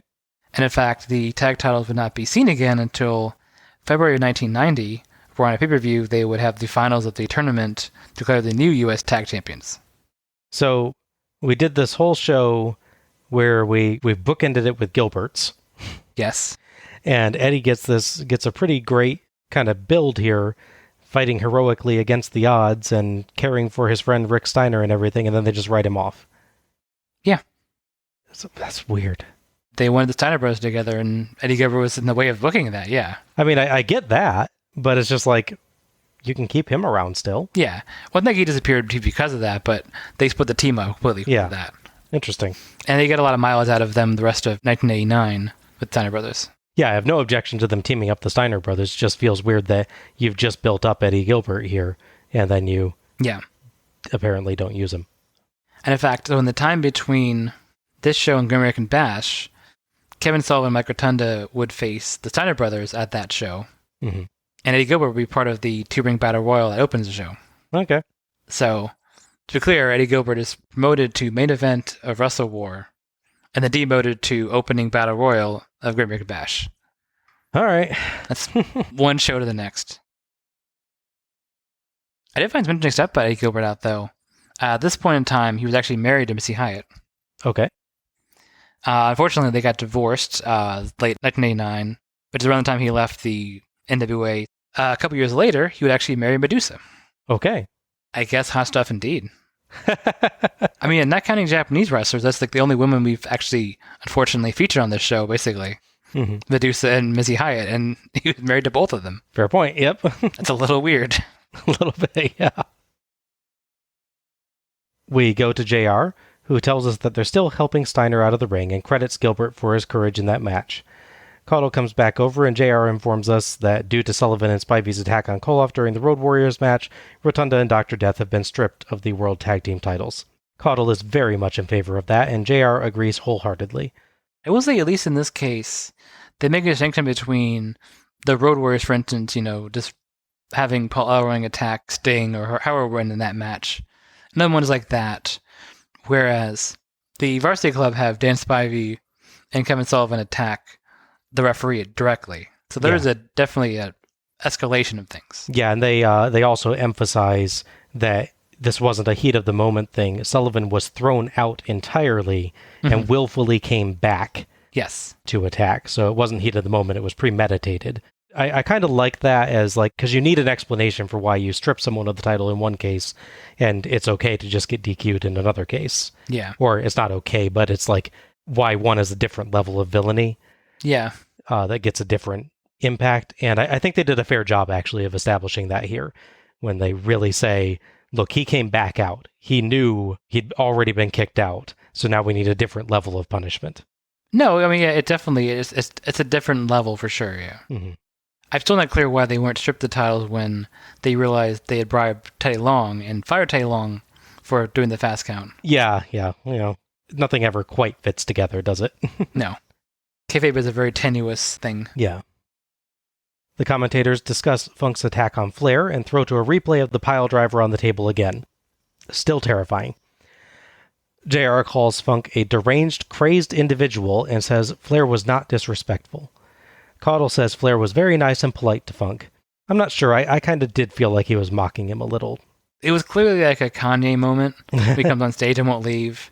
And Flair gets kind of annoyed that he's asked him like 3 times why it's not a competitor. Yeah, it's not like him intentionally trying to insult the guy. No. It's him saying, look, man, this is the explanation. I mean, in no way am I saying that like Flair's actions deserve what Funk did whatsoever. No, of course, obviously, yeah.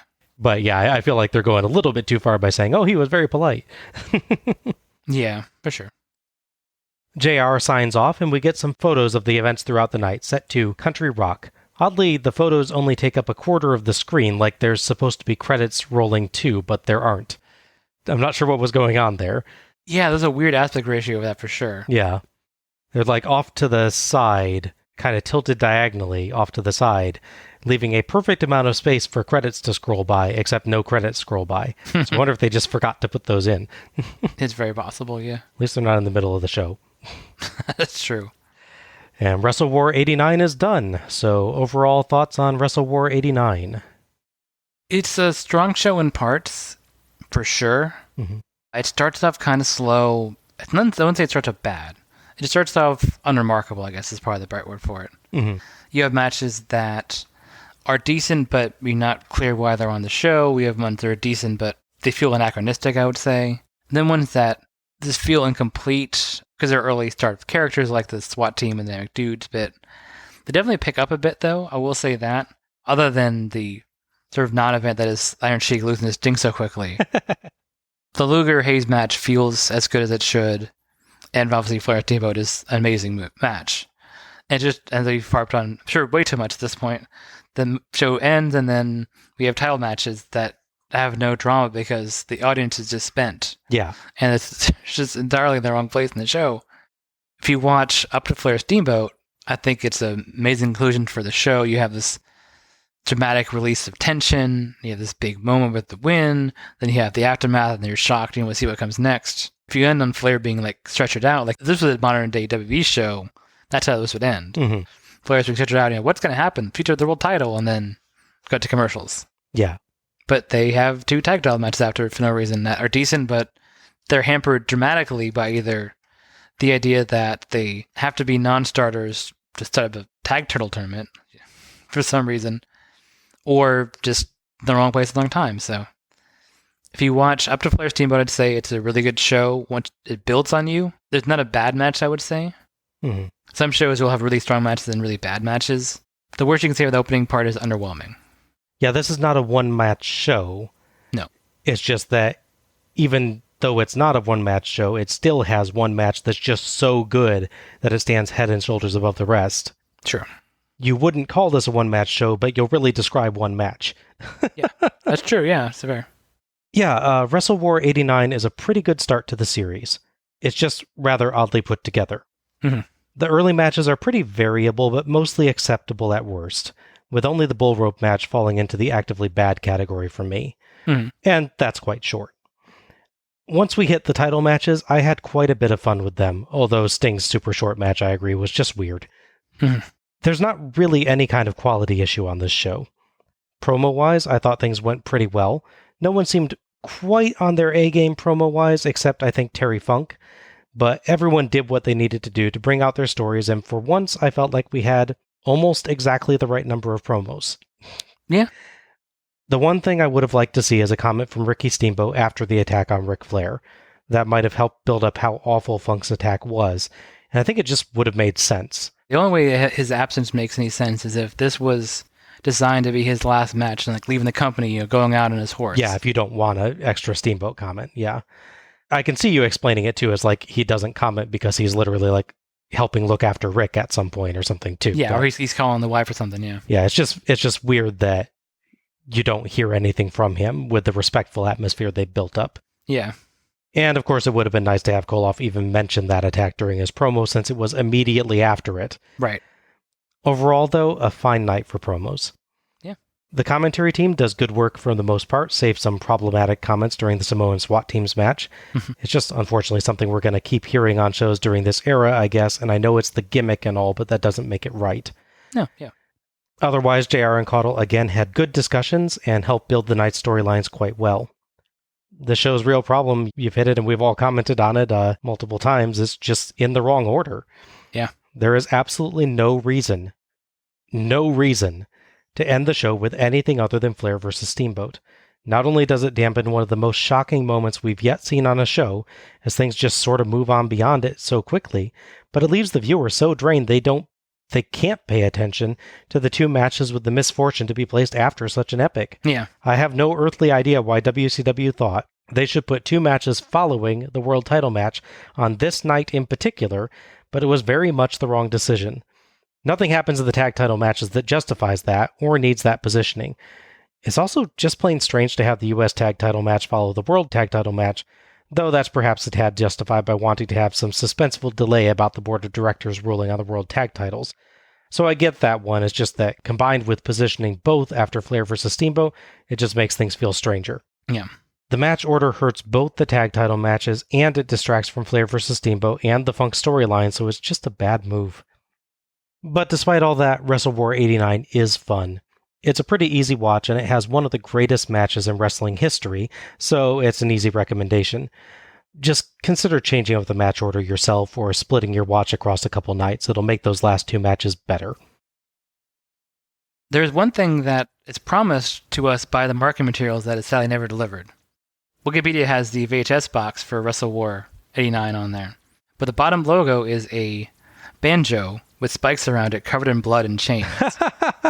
And not once is there a bloody banjo used at all as a weapon. Did you want Ricky Steamboat's kid to bring that out? Ooh, now I do, yes. No, I really do, yeah. All right, match of the night and MVP. Start us off with match of the night.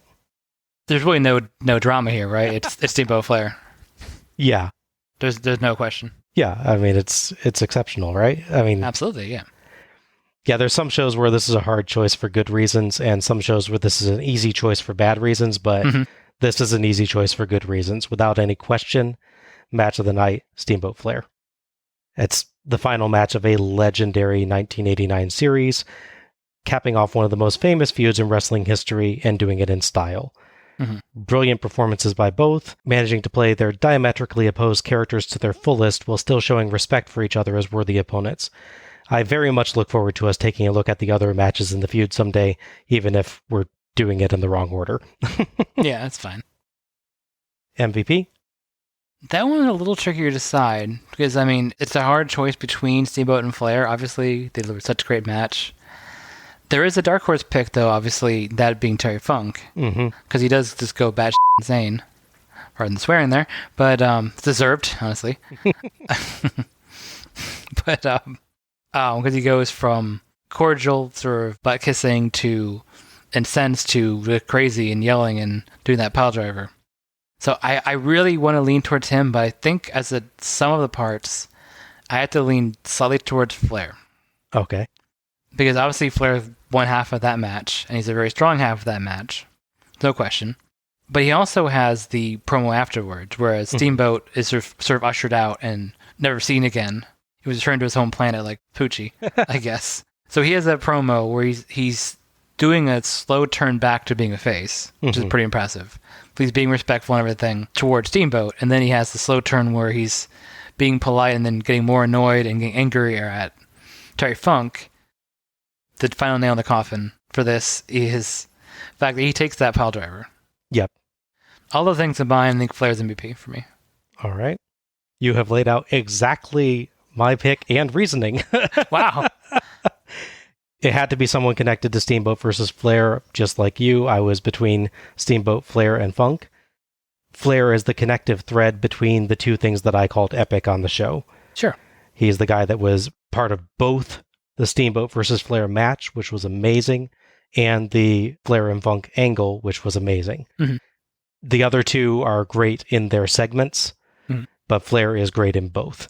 So definitely runner-ups for the other two, but combining Flair's great performances with his willingness to even take that pile driver, it puts him just that extra bit above them and gives him my MVP. Fair enough. I know it didn't work exactly with the story they're planning, but say instead of Terry Funk just being a judge, he was like starting wrestling again. That's the story you're running. Obviously, he didn't actually quit wrestling. So you have him beat someone on the show, filling in one of these matches kind of forgettable, like the Ross Butch Reed match. Still him acting like normal and maybe with a hair trigger, so you can show that he can go crazy. Then he comes back as a judge and does all that. I think he could have pulled ahead that way. Mm-hmm. Yeah, if you had a little bit more of a performance from him. Yes. Because he was very good in the judges' interview as well. For sure. Really liked his part there. Yeah. So it's a great performance. It's just that I can't really justify giving it to him over one of the actual participants in one of the greatest matches of all time. Absolutely. No question. And that wraps up our review of WrestleWar 89. If you've enjoyed listening to us tonight, you can find us on Twitter or Facebook as Let's Go to the Ring. Links will be available in the episode description. Follow us for episode announcements and other show details, and share your own thoughts about the Wrestle Wars as we go through. You can subscribe to our show on Apple Podcasts, Google Play Podcasts, iHeartRadio, Spotify, Stitcher Radio, or TuneIn. And please, if you've enjoyed this show, give us a rating or review and share the show through your favorite social media platforms to help others discover us. Many thanks to OSW Review for attendance and pay-per-view figures, and to Gina Trujillo for our logo. This is Bob Moore for Alec Pridgeon, signing off. Good night, everybody. Happy wrestling.